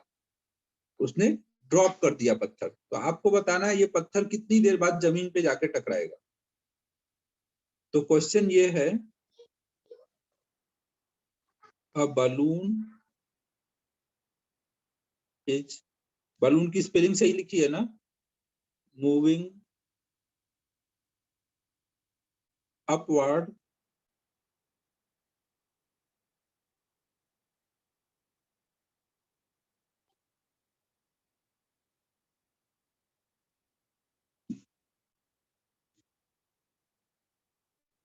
with constant speed 10 meter per second. A ball is dropped from balloon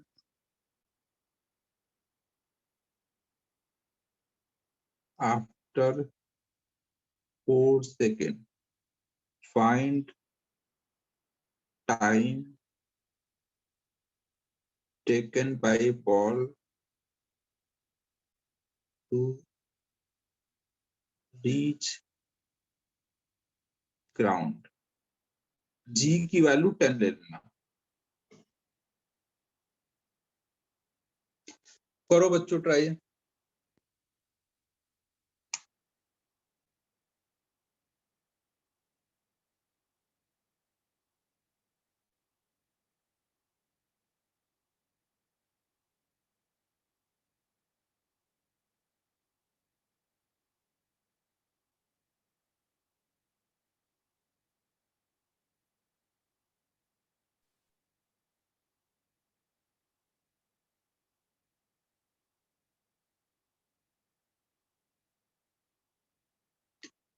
आप बताओ बलून को तुम ऐसे रोक लोगे क्या पत्थर गिराने के लिए? भाई रुक जा, थोड़ी देर पहले गिरा लूं फिर आगे जाएंगे. बलून ऊपर जाता जा रहा है ना.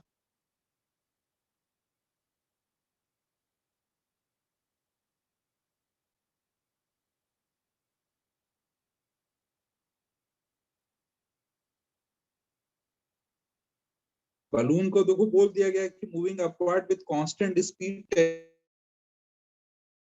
10 मीटर पर सेकंड. स्पीड कांस्टेंट है ना.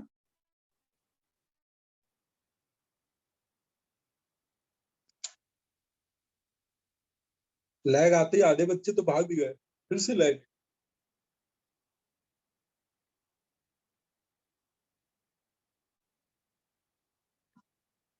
यार फिर वो सोनू भैया को बुलाना पड़ेगा अब लग रहा है.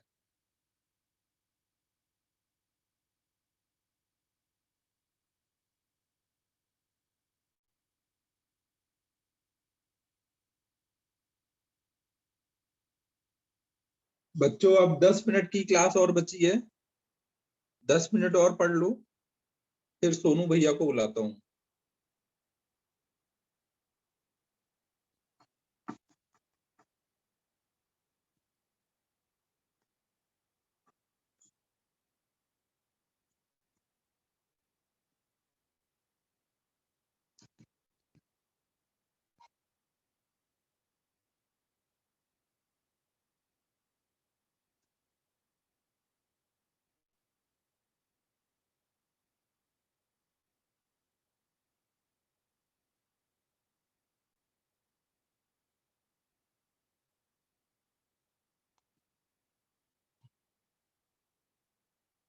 समर्थ पहले मेरे चेस्ट का बात करो तुम.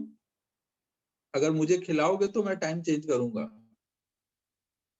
अदरवाइज टेस्ट का टाइमिंग में कोई चेंज नहीं होगा.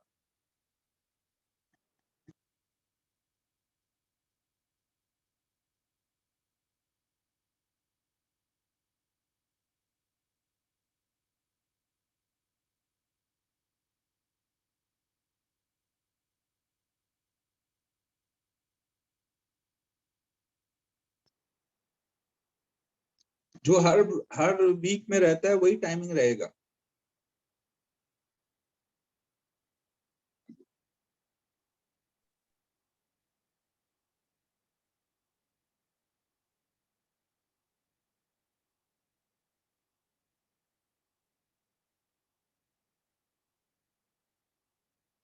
सॉल्व किया जाए बच्चों.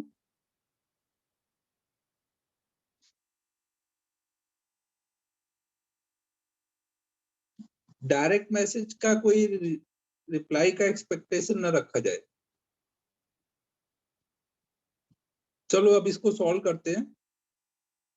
तो देखो बच्चों यहाँ पर 10 मीटर की स्पीड से अगर वो चलना शुरू करेगा तो ये बलून कितना ऊपर जा चुका होगा? अगर वो कांस्टेंट स्पीड से जा रहा है 4 सेकंड में कितना ऊपर पहुंच चुका है? 40 मीटर ऊपर पहुंच चुका होगा। बलून की अगर हम हाइट निकालें तो स्पीड इनटू टाइम 40 मीटर की हाइट पे बलून पहुंच चुका है। फिर अब देखो, अगर आप कोई भी मूविंग बॉडी से कोई चीज को ड्रॉप करोगे तो क्या होगा? हाँ श्रावणी, हाँ, कोई भी मूविंग बॉडी से अगर हम कोई चीज को ड्रॉप करते हैं तो क्या होता है? जो मूविंग बॉडी की वेलोसिटी होती है वो उसमें कैरी हो जाती है, गिरता है। क्या बात है, भंसाली ने बताया मूविंग बॉडी को ड्रॉप करेंगे तो वो गिरेगा। देखो बच्चों, आपने ऐसा देखा होगा कि कभी ट्रेन से जा रहे हो आप, मान लो ट्रेन से जा रहे हो, मान लो आपका बर्थ यहाँ पर है, एक नीचे बर्थ है, आप ऊपर वाले बर्थ पे बैठे हो और नीचे आपका कोई छोटा भाई बहन है, उसको मान लो आपने एक एप्पल दिया, ऊपर से ड्रॉप किया एप्पल, तो एप्पल सीधे नीचे गिरता है ना? गिरता है कि नहीं? एप्पल सीधे नीचे गिरता है उसके हाथ में। किया है कभी काम ये? कभी चलती ट्रेन से कुछ ड्रॉप किया है नीचे वाले को? बट एक्चुअल में आप सोचो, ये जो पर्सन है क्या ये रेस्ट पे पड़ा हुआ है? अगर ट्रेन आगे जा रही है, ट्रेन अगर आगे जा रही है तो ट्रेन के साथ ये आगे जा रहा है ना?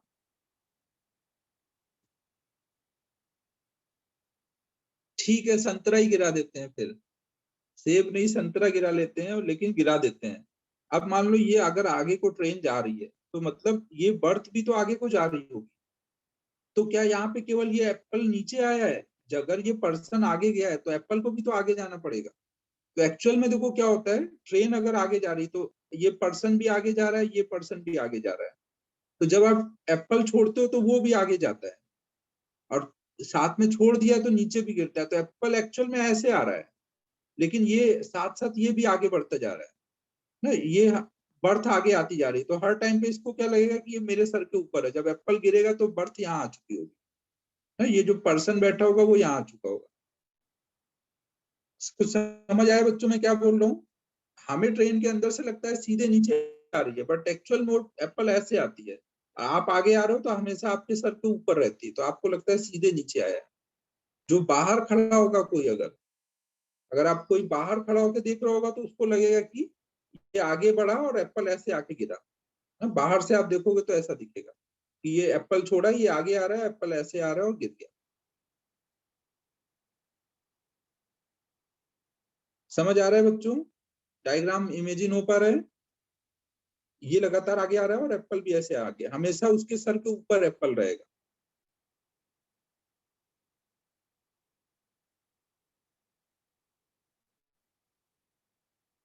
तो मोरल ऑफ द स्टोरी आपको याद क्या रखनी है कि जब भी हम कोई मूविंग बॉडी से कोई भी चीज को ड्रॉप करेंगे तो हमेशा ड्रॉप करने में मूविंग बॉडी की वेलोसिटी कैरी हो जाती है, वेलोसिटी कैरी होती है, एक्सेलरेशन कैरी नहीं होता ना।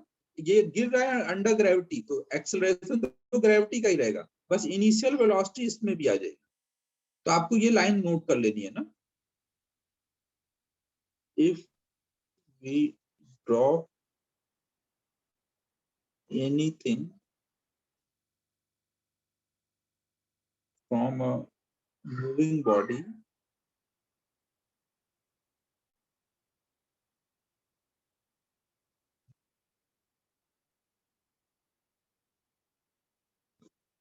then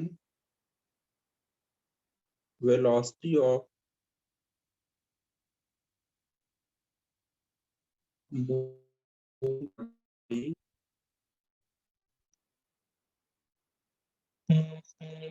will be carried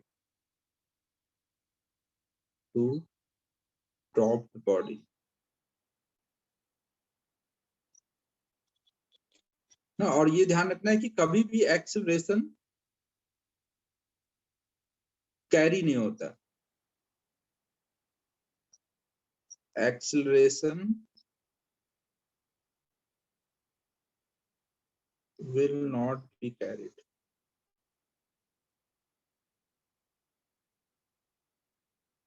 हमेशा ड्रॉप करने पे कैरी क्या होता है, वेलोसिटी ना। एक्सेलरेशन तो फोर्स पे डिपेंड करता है, एक बार आपने छोड़ दिया तो जो फोर्स लगाएगा उसके अकॉर्डिंग एक्सेलरेशन आएगा। आपने अगर ड्रॉप किया तो ग्रेविटी फोर्स लगा रहा है तो एक्सेलरेशन ग्रेविटी की वजह से रहेगा।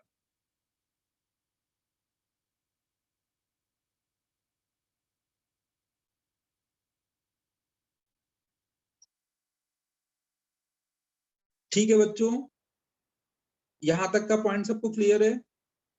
आगे चला जाए।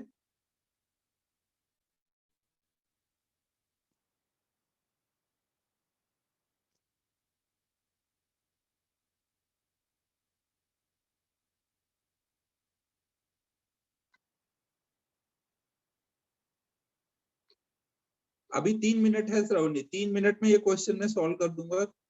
देखो अब ये, तो अब आपका बलून कितने हाइट पे आ चुका है? बलून जो है वो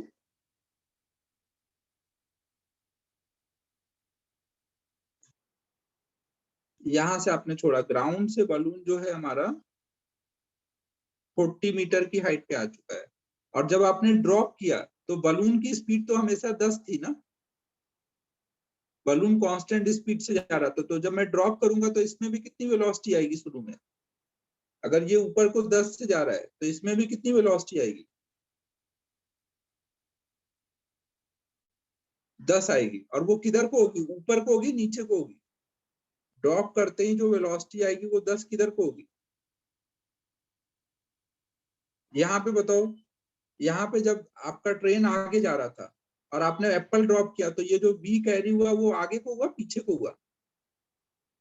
अगर आप आगे को जा रहे थे और एप्पल ड्रॉप किया तो इसमें जो वेलोसिटी आई वो आगे को आई पीछे को आई? आगे को आई। मतलब जिधर ऑब्जर्वर जा रहा है वही उसी डायरेक्शन में आएगी ना।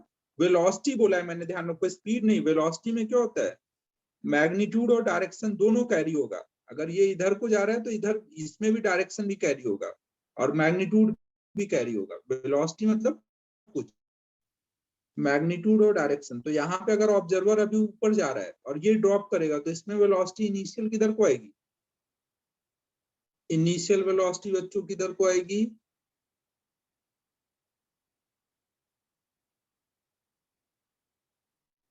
ऊपर को होगी ना। जिधर को आप जा रहे हो और आप ड्रॉप कर रहे हो तो आपकी क्या होती है, मतलब इनिशियली ये इधर को 10 मीटर से जाता दिखेगा।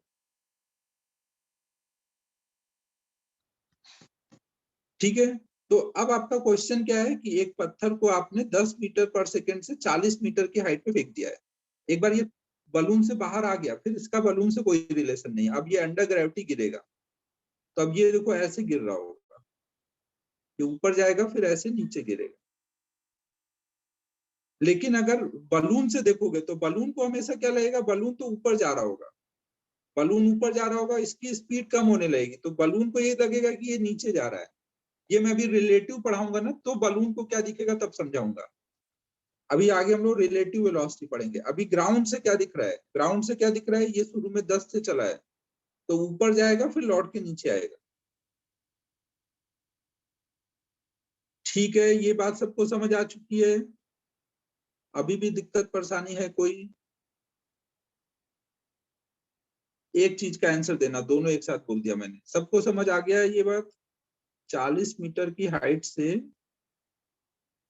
हमने फेंक दिया है ऊपर को, तो अब ये क्या होगा, ऊपर जाएगा और लौट के नीचे आएगा।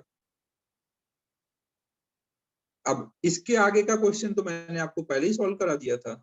40 मीटर की हाइट से अगर मैं ऊपर को फेंकूंगा कोई चीज तो नीचे आने का टाइम निकालना तो हम लोग सीख ही चुके हैं। तो नीचे आने का टाइम हमारा हो जाएगा 4 सेकेंड। समझ आया सभी को?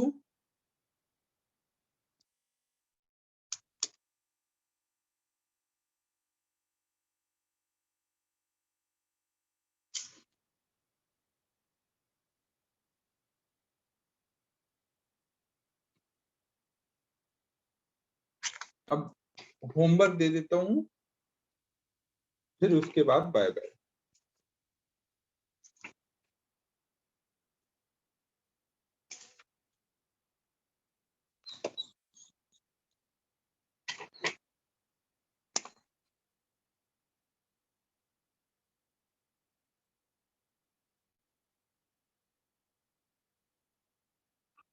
हाँ, अगर फ्री फॉल तो हो ही रहा है, अगर बलून रुक जाता तो वो 0 स्पीड से गिरता, लेकिन बलून चल रहा है, चलते हुए बलून से ड्रॉप किया है तो उसमें भी 10 आ गया।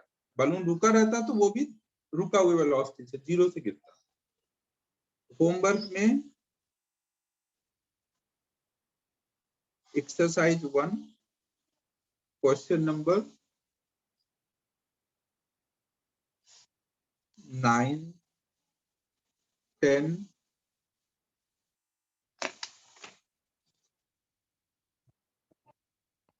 हाँ हाँ श्रवणी, बहुत सही पकड़ लिया तूने फाइनली, कि कभी भी चलते हुए बॉडी से कुछ भी छोड़ोगे तो उसकी वेलोसिटी चलती हुई बॉडी का जिसको ड्रॉप कर रहे हो उसमें आ जाएगी।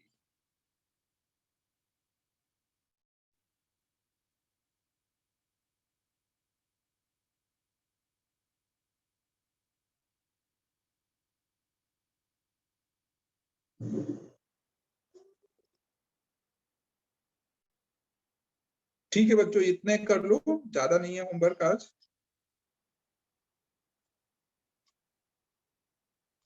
ठीक है फिर, आज कौन सा, आज फ्राइडे है ना?